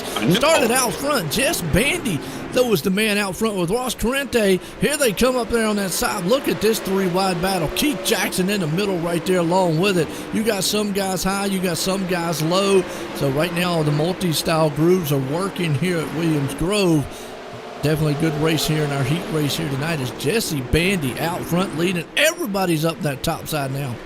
I see some guys back there, 5th and 6th that are down there. Landis is down there. Who else is down there? I can't tell quite who that is. Now. He's there. He is. Okay. Yeah. Oh, never mind Andy Patton. Well, he was down there until we started talking some good stuff about it, and then he got clobbered. Terry Landis, like you said, is down there. Larry Moody along with him. Jesse Bandy's still the man out front so far, though. And now down to the inside, Carrenta took a look that time. And Carrenta in the 10 tends to be a bottom feeder, although this time I think that's Keith Jackson taking a look. I think he just got the slide job up to 2nd. Look at that slider move there. Wasn't able to make the slide job happen, but Keith Jackson takes over 2nd place, trying to work over Bandy, who was out front.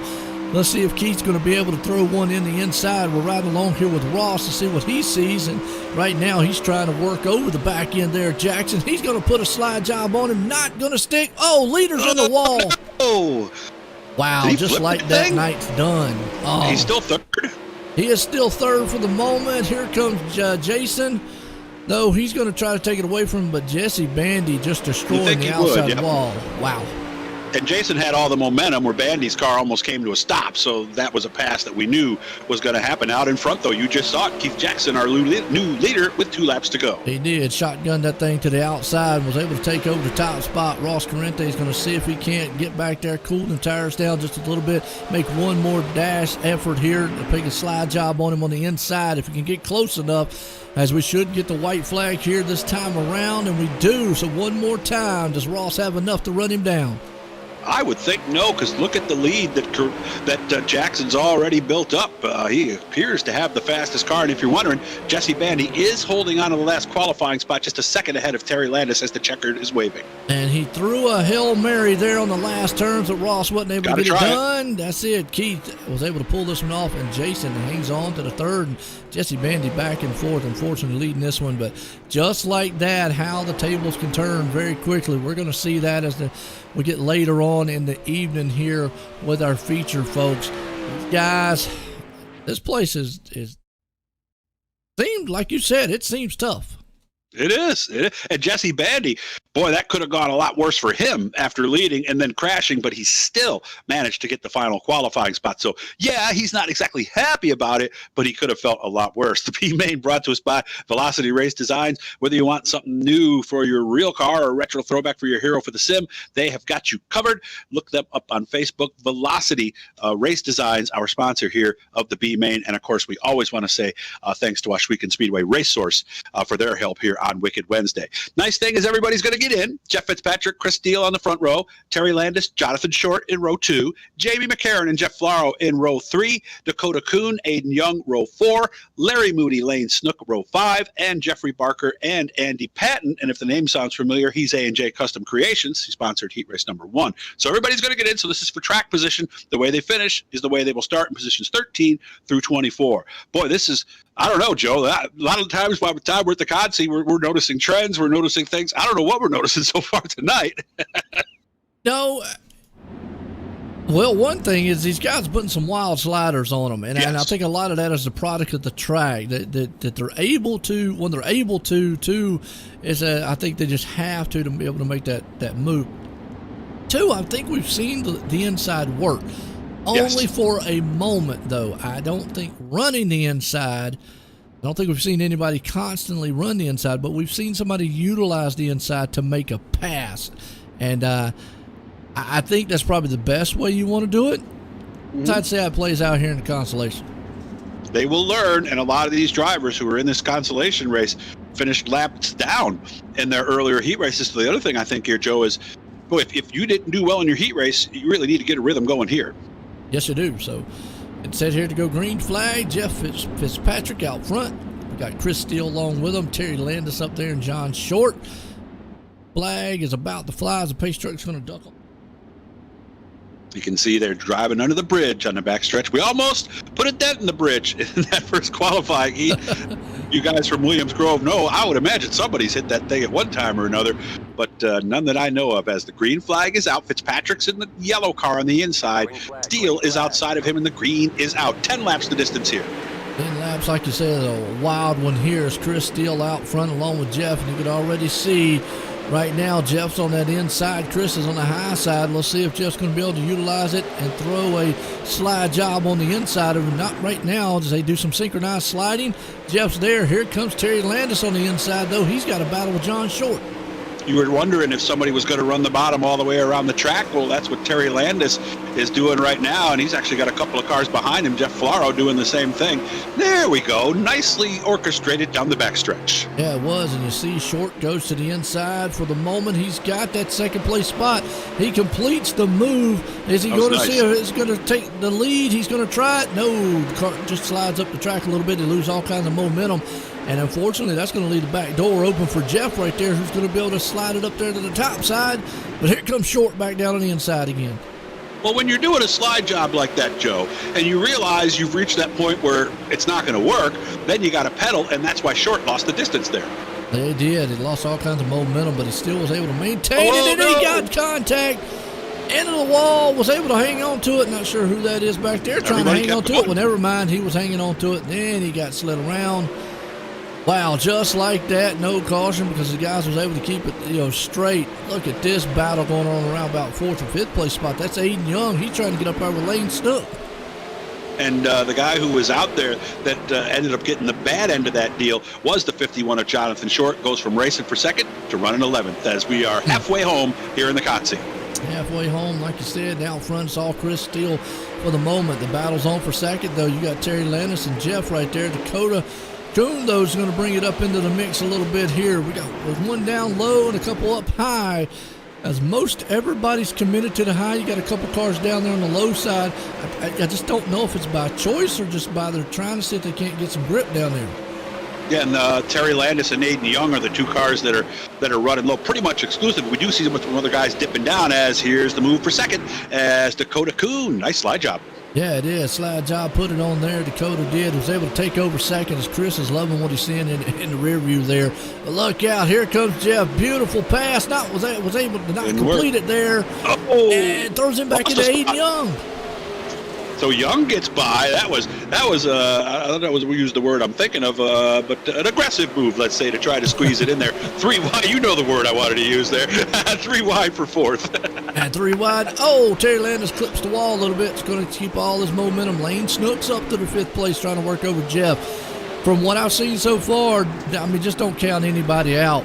No. We've seen some guys just travel through the field here with the way that these cars are acted up, and we got a battle for the lead. Dakota Kuna's run him down last lap, white flag.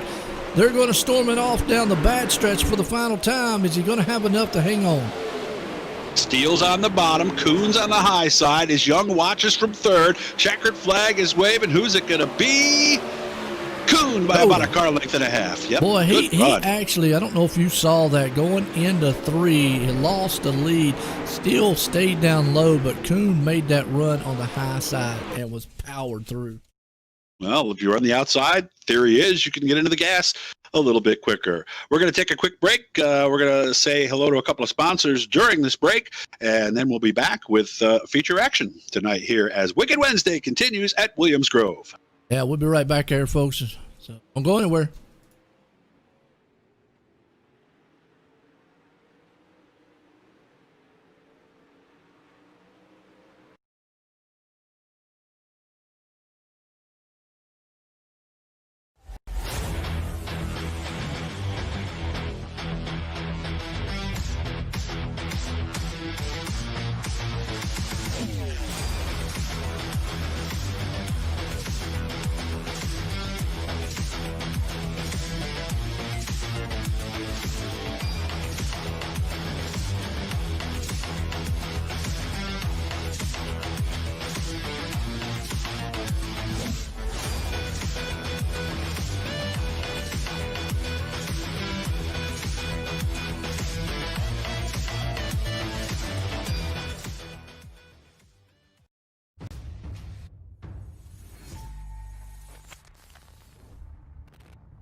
At McConey Setup Shop, we offer custom-built setups for any asphalt oval car.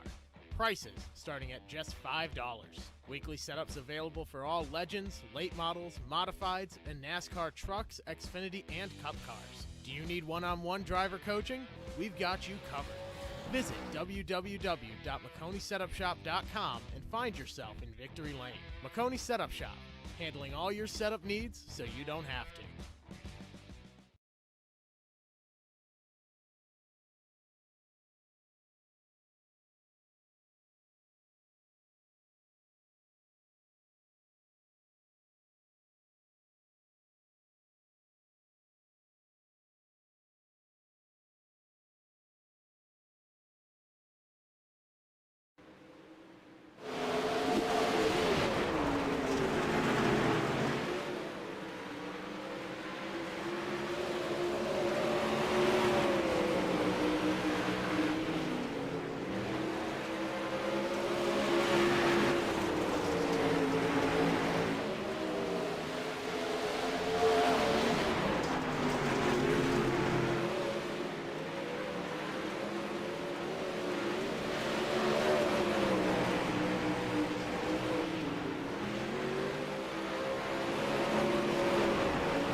Welcome back to Williams Grove Speedway, Wicked Wednesday here in the Ashweekend Speedway Race Source Elite Division. These are the best sprint car drivers we have here in the GForce Racing League, taking on one of the more storied racetracks in sprint car history. You've heard of the PA Posse. Well, Williams Grove is where they call home. I thought they were super late model guys, though. There's World of Outlaw late models and World of Outlaw sprints. But I thought the sprints have been around. Posse guys, I thought they were all super late models. Nope, they're all sprint guys. And the reason I bring that up is because the Kyle Larson went from the sprints over to the things, and it was a big uproar about, oh yeah, he's going up against the best super late model guys, and then he went out there and killed them all. And the thing with the late model series, there's the Lucas Oil and there's also the World of Outlaws, and they go back and forth as to which one has the best drivers. But the best sprint car drivers tend to run with the World of Outlaws. There's the All-Stars, which pretty much run Pennsylvania, Ohio, Indiana area there. But again, I wanted to make sure we talked about Icon Sim Sports. Make sure to look them up. You saw that spot that they ran there, and yes, they do have a big and tall shop, so Joe and I would be okay. IconSimSports.com is how you can find out more. Make sure to check out NSM Photos Driver of the Week. That is on the GeForce page. And remember, go to GeForce RL. There's leagues all the time, and you can find out about the cool stuff Monday, Tuesday, Wednesday, and Thursday, and Friday. Also, they're doing stuff there, so there's always something going on. Our replays for the future brought to us by Milcom Mills. They are a full-service millwrighting contractor specializing in welding, custom welding and fabricating. MMMillwrighting.com. 2W's Hard Charger Award. They are sponsoring the Hard Charger. 2W's Plumbing LLC. They're out in Western New York. Make sure to look them up. And all of our competitors tonight are trying to get to Epsilon Sprint Wraps Victory Lane. Whew, there we go, Joe. All set, and the field is all set as we will be going green here momentarily. And we will, and it's been a wild one tonight. And, once you start putting 24 cars out here, even though it's a bigger track, it's just what we've seen. The way this track is interacting with these cars, they're sliding all over the place. It looks like they're being tight coming out of the turns. Not seen a dominant groove yet. If I had to pick, maybe the high lane coming off of turns, but you're able to pass down low, and usually that's a good sign for drivers in the back to be able to move up as we're getting set to grid this thing up. They're coming out right now. G.J. Boydell will be on the pole. Outside of him will be Steven Goldner. And Goldner, of course, won. He's third in the points. He won street stock race last week. Keith Jackson, Kyle Moonen in row number 2. Kenny Miller was fastest in that hot lap session that we just ran. He's inside row number 3 with Ross Carinta. Preston Kramer, Chris Sabaskey are in row number 4, Sabeski. Jason Randolph and Robert Satterfield are in row 5. Donovan Ross, Jesse Bandy, row 6. Dakota Kuhn, Chris Steele, row 7. Aiden Young, Jeff Fitzpatrick are in row number 8. We're in the Consi cars now. Lane Snook, Terry Landis, row 9. Jeff Floro, Larry Moody, row 10. Jonathan Short, Jamie McCarron in row number 11. And rounding out the field at the back of the pack will be Jeffrey Parker and Andy Patton. This race will be 30 minutes. Caution laps do not count. So this is going to be a fun one here from the home of sprint car racing down in Williams Grove. Absolutely. Now, I got to ask, you was talking about Williams Grove. What's the difference? What would be the major difference between Williams Grove as far as popularity-wise goes as opposed to Knoxville? Because ain't that the home of there's there's two different worlds, really. I mean, when you get out to Knoxville, you're out in Iowa, and central part of the country, sprint car racing is probably maybe even, I hate to misspeak here, but I know in Pennsylvania you've got Port Royal, Lincoln, and Williams Grove, which are the three pretty much that make up the circuit there. So that's a hard question to answer, Joe. Different bunch, but of course, Knoxville, when they do their big race, that is not part of the World of Outlaws Tour. They have a qualifying procedure that is different from what the World of Outlaws are. But, I mean, you go weekly sprint car racing. This is weekly 410 racing right down here at Williams Grove and at all those tracks we just talked about. So this is stuff you can see on a weekly basis, which is rare in the country today. Sounds good. Well, I'll tell you what, one of the things I would say that as far as when it goes to sprint cars on dirt, probably got to be one of the most popular in real life. Yes. Now on iRacing, I would say probably the super late models are probably the most popular. Really? It's kind of usually a polar opposite right there, and I guess it's the driving characteristics of the car. You don't see a lot of 410 wing sprint leagues out there that run. They are out there, but the numbers, it's more of on iRacing, I would say, super late models. Or it was. Now, it could have changed, course of time, but I feel like super late models is really, really a big one. But in the real world, sprint cars definitely, I'd say, is the top call when it comes to dirt racing, and rightfully so, because, hey, these things are fun to watch, and just they're loud and angry. No mufflers on them, open headers on these cars. What a start for Stephen Goldner on the outside as he takes the lead here as we work lap number 1 and get ready to drive under the bridge in the backstretch. Stephen Goldner's seen enough, man.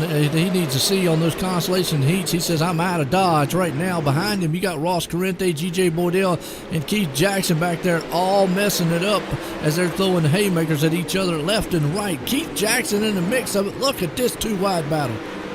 Maybe 3 wide. Oh, somebody sideways there as they came out of the corner. I think they're piling up over there in turn number 2.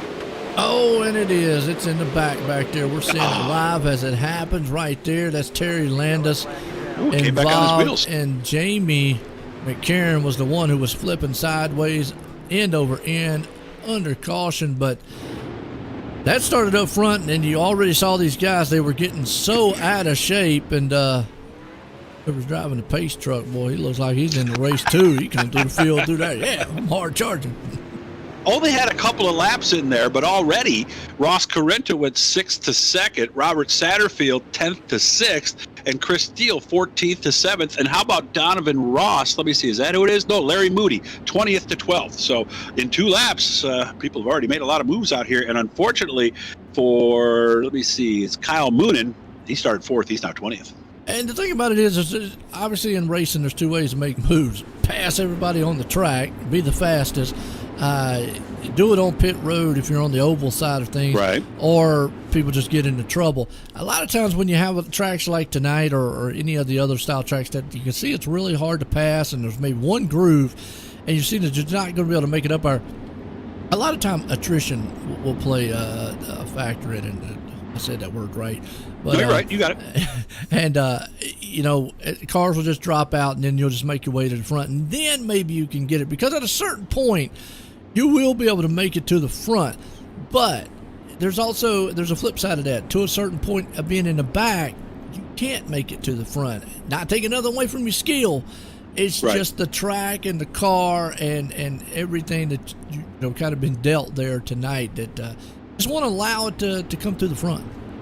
Well, what's one of the old adages in racing? In order to finish first, you must first finish. Absolutely. So, Absolutely. So stay out of trouble, pick and choose your moments. And because that's one of the other things is if you try to force a pass, and if you're catching the guy in front of you, you don't want to overdrive the next corner because the reason you were catching him is because you were doing everything right. But it's so easy to say, I'm going in a little harder, and next thing you know, you've got trouble. Stephen Goldner got a great start, gets an even better restart this time as we are back to green working lap 3. Jackson did not. He was doing the Joey Chitwood show routine there on 2 wheels coming out of it because you saw everybody just go down there and kind of hug, shave the wall on the start to try to give nobody an advantage to slide down on the inside, but Keith Jackson just did not benefit from that. Up front, everybody's single file for the moment as you've got Stephen Goldner out front. And let's go back in the very back here because we got some cars around. Still green, though. They're able to keep going. That's Dakota Kuhn.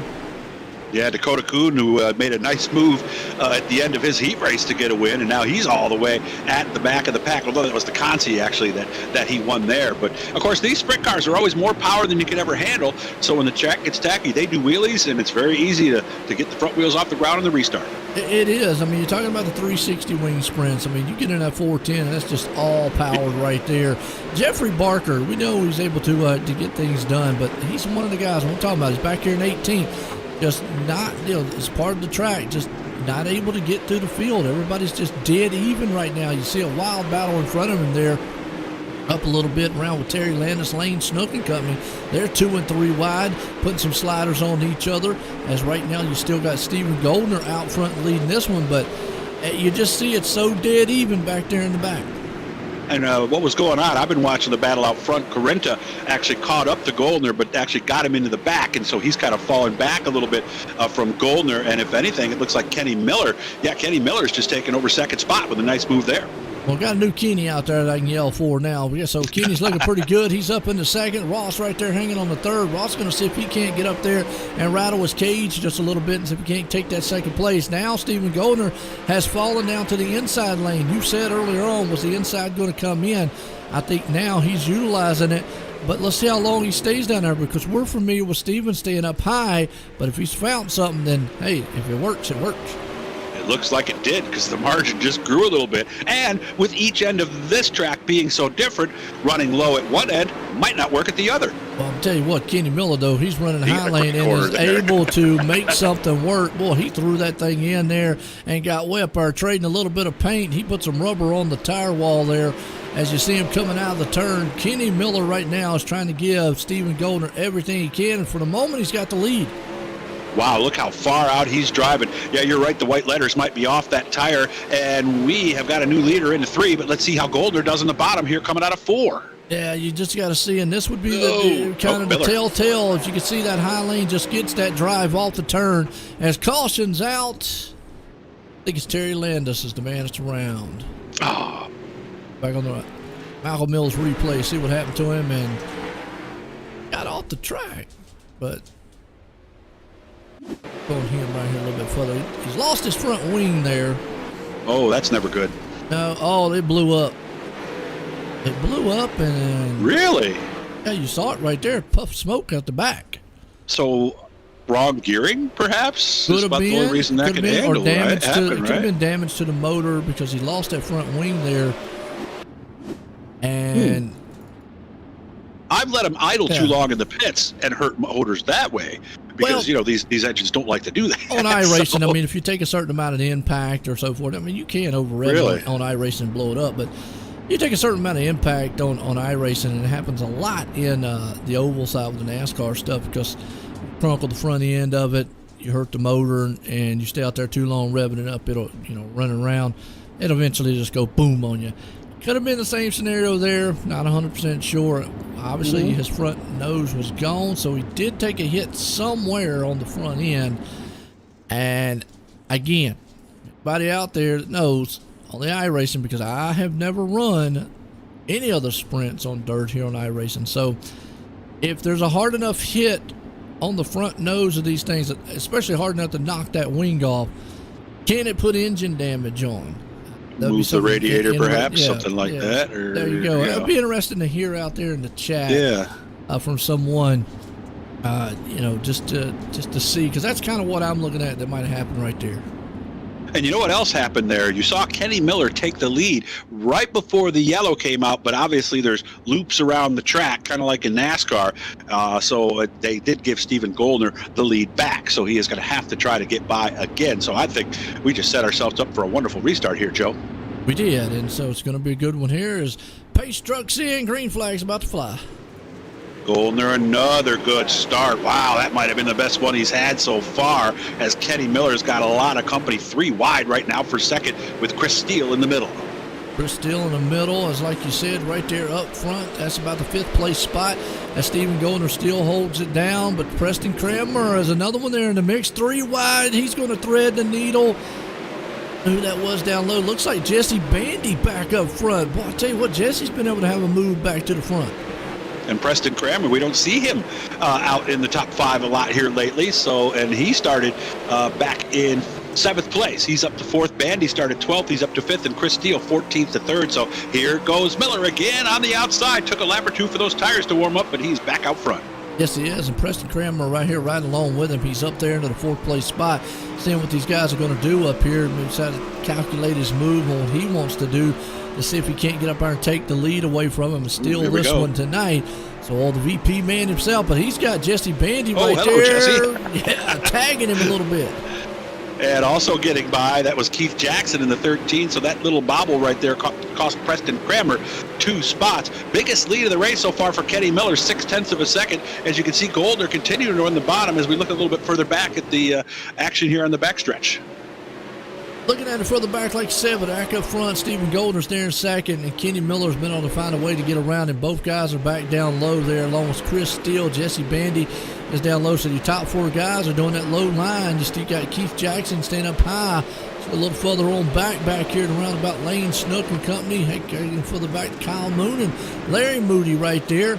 All those guys are putting out was 4 wide coming out of the turn. And that's for like 14th place. So, that's the one thing that's nice about iRacing is it doesn't matter sometimes what's going on up front. And we're showing this because the leaders are kind of strung out a little bit right now. Kenny Miller has a 3/4 second lead on Stephen Goldner, and Goldner is a good 2 seconds ahead of Chris Steele. So that's why we're looking a little bit further back here. Got to look at all the action throughout. Up front, they got it going on in the middle and the back right now. Like I said, about 11th place spot there. Ross Corrente. Look at this 4 wide train wreck about to happen here. Donovan Ross is in the mix. Larry Moody's there. John Short, G.J. Bordell. You got some heavy hitter names here in the Oswego Speedway Race Corps Elite Series here for the 360 wing sprints tonight.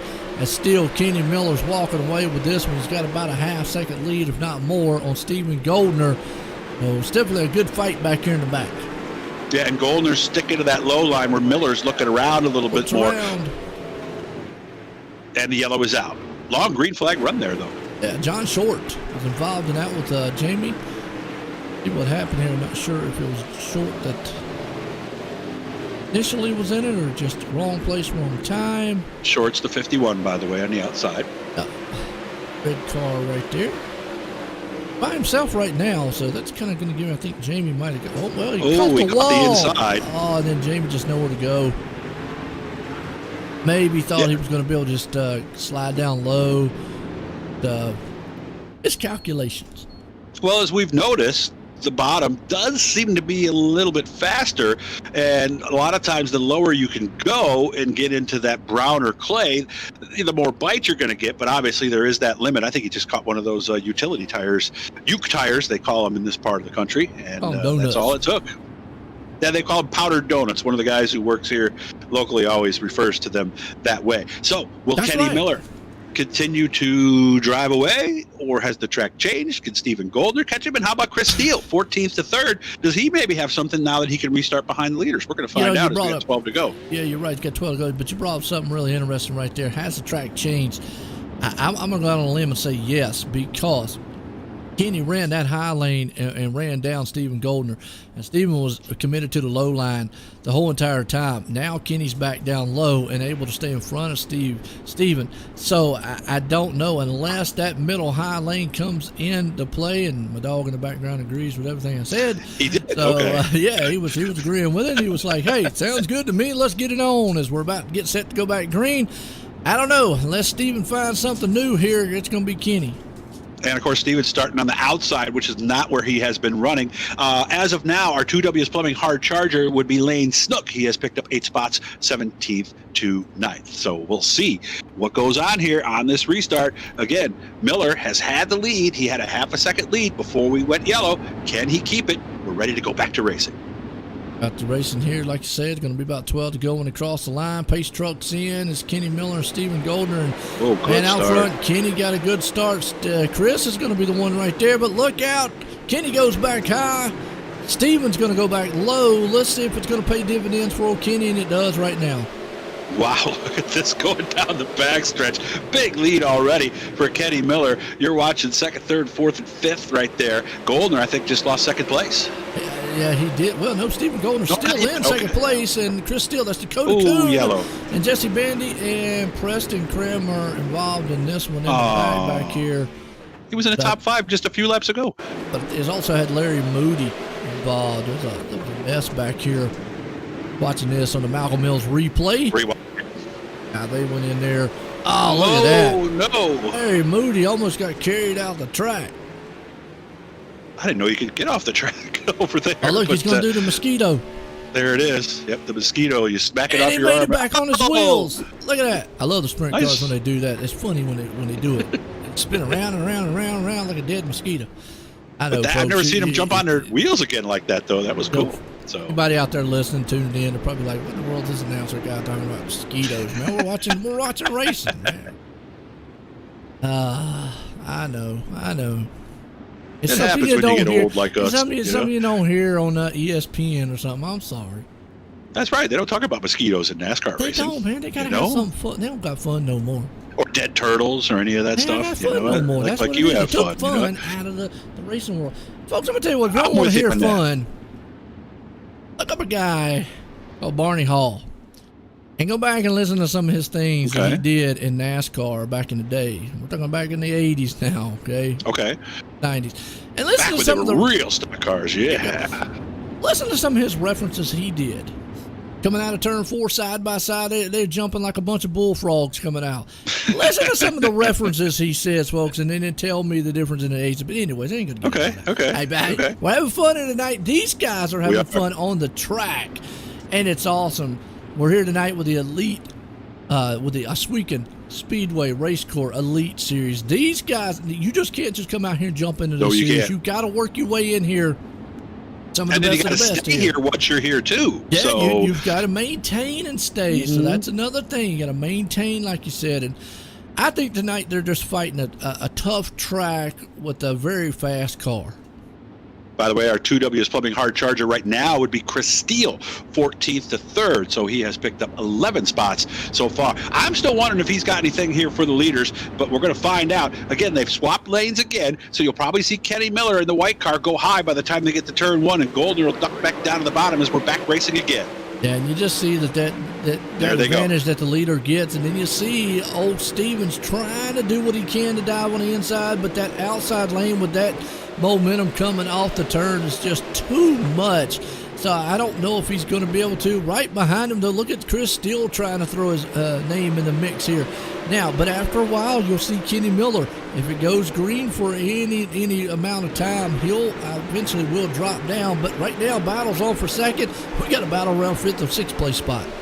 And I wonder, too, if Goldner, who tends to be a bottom feeder, might have set the gear up to run there, because that won't matter as much maybe at a short track, but a big track like this, if you run out of gear at the end of the straightaway, you're in trouble. And you're right, too. I mean, and that's why we're seeing him get so much momentum going into the turn. But that outside lane is just shooting off like a rocket, and Kenny's been able to benefit from it right now. You see him lose a lot of momentum going in, and then right there he closed it. He closed the door right there. Now, the problem with doing that with anybody is when you close the door like that, you take a chance of getting your car very tight and losing a lot of momentum. Probably the best thing to do is, even though that Steven was able to get a good run on him that time, is to stay committed to the high side, because every time you want to dive down like that, it does kind of upset your rhythm. Right now it's working for Kenny, though. I'll give him credit. And he is doing something different here. I've been watching the last couple laps. He's been up high the last couple times through 1 and 2, but through 3 and 4, he kind of drops down about to the middle off the exit. So I'm wondering if maybe the outside's getting a little burned up over there in turn 4. I don't know. John Short around with Larry Moody, unfortunately, able to keep it going. Look at this battle. This is around about the 10th place. 8th, 9th, 10th place spot. Keith Jackson, Ross Corrente, Jesse Bandy right there. Those guys are putting sliders on each other left and right. And again, this is just inside the top 10. Correnta's the car you see there, the white and red number 10. He's kind of running middle right there. Keith Jackson's on the outside in the white and black car, and he's running pretty much the same line our leader is. Yes, it is. Kyle Moonen right there hanging on to the 5th place. As you still see right there in your screen, Kenny Miller's walking away from Stephen Goldner up front, but a battle is happening back here around 5th on back. This is Kyle Moon is hanging on the 5th. Right behind him, Ross Corrente is there. Go right behind them were Chris Sabeski and Jesse Bandy. Those guys, man, are throwing some left and right moves on them. About 7th, 8th, and 9th place spot. Leaders are just getting the 2 to go this time, so we're completing lap number 28 as this thing is winding down. Just ahead of this, Dakota Kuhn is going to the outside of Chris Steele, and he may have position number 3. Yeah, I think he's got it. Yeah, I'll tell you what, so let's go back to Dakota Kuhn right there. The battle's on with Stephen Goldner, as Goldner's still hanging down low. White flag, won't matter what happens. Race official at this moment. Kenny's just got to keep going where he is. But let's see, can Dakota Kuhn steal away 2nd place from Stephen Goldner? He's right there at him. So Miller in front, Goldner 2nd, Kuhn racing Steele there. Steele's the 80 that you see as the leader is going to come by. The checkered flag is out. Kenny Miller gets the win. Stephen Goldner in 2nd. Dakota Kuhn does get a podium finish as he heads up in 3rd. And a nice run for him, 13th to 3rd. So Lane Snook was the 2Ws Plumbing hard charger, 17th to 6th. Good run for the young man there. Was an awesome run there to the end. Hats off to all these guys here tonight. You know, keeping the thing. It was a pretty clean race for the most part, especially what they were given out here on the track. Yeah, this is not an easy track. For those of you who have not done this or are new, For those of you who are new, I'm sure you already know how tough this track is to get around because the ends are just so different and turn 4 just gets so very tight. But Kenny Miller with the big win, and we'll be meeting our top 3 down here in Epsilon Sprint Reps Victory Lane. Remember, they make tailor-made graphics and logos to fit your personal taste with a focus on realistic design. You'll look like you drove right off your local dirt track right here on the screen. So make sure to look them up on Facebook, as our top 3 drivers are going to join us here in just a moment at one of the more storied tracks in dirt track racing. Kenny Miller again with the win. Goldner led some laps early, but that bottom line, I don't know if it went away on him or what, but we're going to find out here in just a few moments. Yes, it is. So we'll see if we can't get some of these guys up here as we'll bring up our third place man, Dakota Kuhn. Dakota Kuhn joins us here in the booth. Late race move to get up to third. Boy, you were 5th on that last restart. You must have been good there at the end, Dakota. I was good the whole race, to be honest with you. It's just hard to pass these guys. I mean, I hate to be the asshole and say that these guys aren't elite, but some of them are just all over the place. And I actually fell back to 21st at one point, and I was just ready to get up through the field, and I was on a mission. I've always said sometimes anger is an extra 15 horsepower. So once you got back to 21st, because we saw the track change a lot, where were you, bottom, top, middle, or maybe all 3 grooves? Honestly, I thought I was really, really good everywhere. It just got slick where I knew what to do here. I mean, real life experience kind of paid into it just by working on race cars here my whole life, just knowing where to go when it gets slick and stuff. So I was kind of all over the place. Do you drive or work on cars or both? Work on them. Okay, so you've watched others do similar things in that. So I imagine that gives you a pretty nice advantage when you're trying to sit there and figure out what to do for the feature after running in the heat or maybe the consolation race. Well, yes and no. I mean, it's 2 completely different things, but you just know how to race the track and you kind of pick up some things. And plus, this is my favorite track, and it is everywhere. I mean, it's my home track too, so it kind of helps to have laps here. Now, so you actually go to this place on a regular basis down in Pennsylvania? Actually, the team I work for, we race here a good bit, so that helps. Nice. I've only been there once. It's amazing. You're driving around, you see all these cornfields, and then, oh my goodness, there's the racetrack, right? Yeah, it's just one of them things. It's like I said, it's my favorite place, and I knew I was pretty good here, and some of them guys, I don't know what they're doing out there. I mean, just it is what it is. They're all out there, so you just kind of got to dodge the weapons and go from there. Who do you want to say thank you to for your good run tonight? I gotta thank Kevin Lovies. I mean, I guess he still sponsors this deal. I mean, we're not elite anymore because we don't run every week, so we got kicked out of the official elite. So we go run the gauntlet stuff. But I gotta thank Kevin for sponsoring the deal, and you guys for broadcasting, guys putting the race on. I'll look for you if I get down to Williams Grove next year. Good job, man. Dakota Kuhn, our third place finisher here this evening, fell back to 21st, started 13th, so he probably passed more cars than anybody here this evening on his way to his podium finish. Stephen Goldner will be making his move up here in just a second. He's actually on your screen right now. Stephen Goldner ran the bottom, led some laps early, fell back a little bit late, ended up in second place. Stephen, how was the race for you? It wasn't bad. I mean, second, you can't complain about that, right? But we wanted that one more spot. But, I mean, Kenny was a little bit better. He had the top rolling pretty good in 1 and 2, and he definitely had the better car, I think. Were you set up for the bottom? I mean, were you geared that way? Because it seemed like once he got in front, boy, that was it. Yeah, I mean, you guys saw that. I didn't come off the bottom at all there, so I was definitely set up to be down there. It wasn't really the plan. Halfway through hot laps, I kind of made a last-minute change. But, I mean, overall, I'm still happy with second, happy with the changes I made to the car, and we'll go on the next week. So what might have made you a little better? Was it a gear issue? Was it a gear choice issue, or no? I made a whole setup and gear change, so I was kind of committed to one spot and one spot only, and we were going to try to make it work. Still a good run, and you got to give Kenny credit. I mean, he really did seem to find something out there. Yeah, I don't know where he started, but he was definitely... he started 5th. Yeah, he definitely had a good pace then, right? So, I mean, he definitely pulled away from me when he got out in front, so it was a good race for him for sure. And you're third in the points. Kyle Moonen, the point leader, finished a couple of spots back behind you, so you gained a little bit. So in the big picture, it's still a good night, right? Yeah, I actually haven't even looked at the points yet for the elite, so that's pretty cool that we're sitting third. Yeah, at any time you're, at this point, you're in the mix. That's all you need. Who do you want to say thank you to, Stephen? Oh, I got to thank all the guys at Vanderbilt, Jesse, Brennan, Fitzy, Kyle, Lane, JP and Brennan, Powerhouse Motorsports, Wegman Bros, YO.com, Vanderbilt Race Cars, Velocity Race Designs, and Dirt Doctor Trucking. Good job, Stephen. Thanks a lot, guys. Enjoyed the broadcast.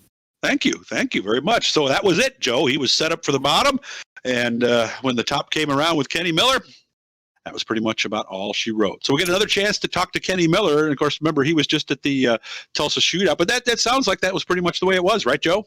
Absolutely, and that's how it goes sometimes. You set your car up one way, and it might work, and times it doesn't. So we'll have to see. And man, right here, Kenny Miller, he's got it though. Congratulations, Kenny. Ran down Stephen Goldard to get the win. Was that your plan all along to run the top, or did it just kind of work out that way?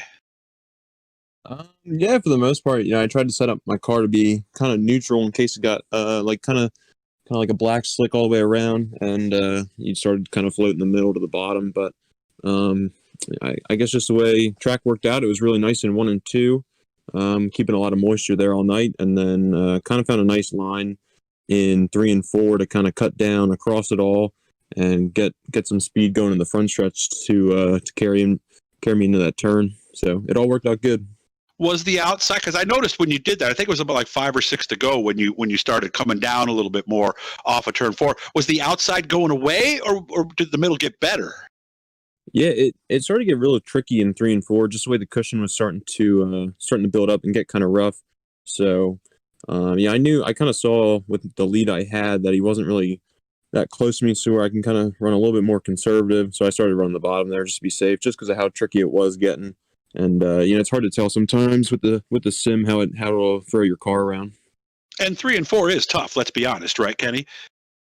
Yeah, no, 3 and 4 is definitely a tricky turn, just with the way the wall kicks out and how narrow it gets going into 3 there. So it's a real technical track, and it's probably one of my favorite tracks to run, just because of how technical it does get and how equal.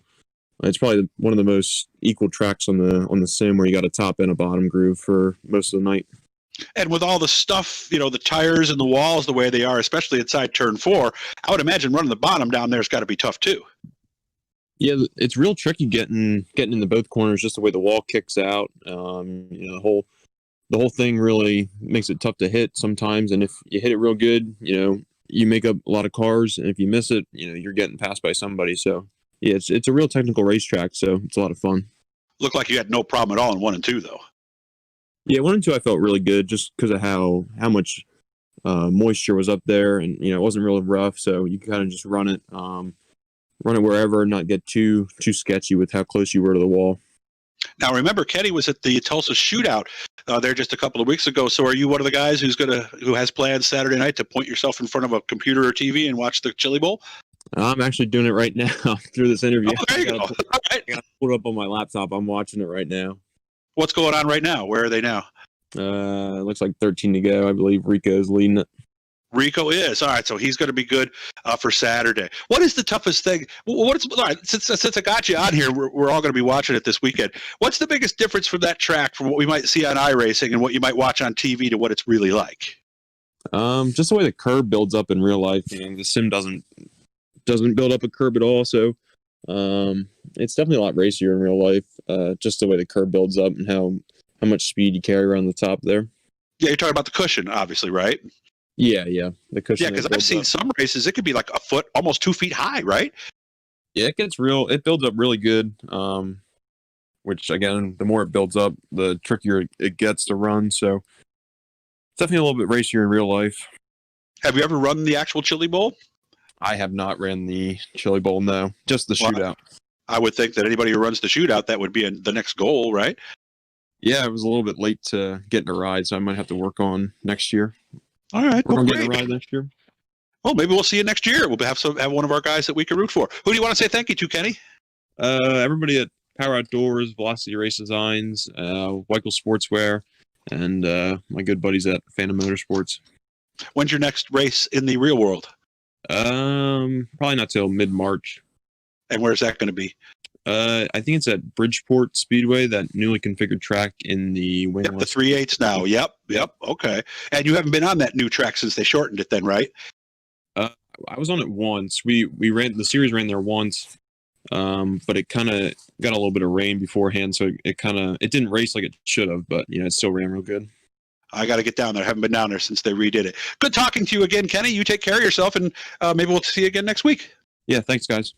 Kenny Miller, strong run with the win tonight, took the lead away from Steven Goldner, and came along with our big win tonight in the Last Weekend Speedway Race Source Elite Division. Well, Joe, what do you think? Boy, it was an exciting night between I'll get it out. Street stocks early on, the SSR street stocks, that is, and here with the Oswegan Speedway Race Source Elite Series with these 360 wing sprints. I mean, the racing throughout all night long was just unpredictable and wild and crazy, and it was a great one to watch. And can't wait to the next one here. But hey, we'll be back here on Friday too, so tune in there, folks, and we got some super late model action there.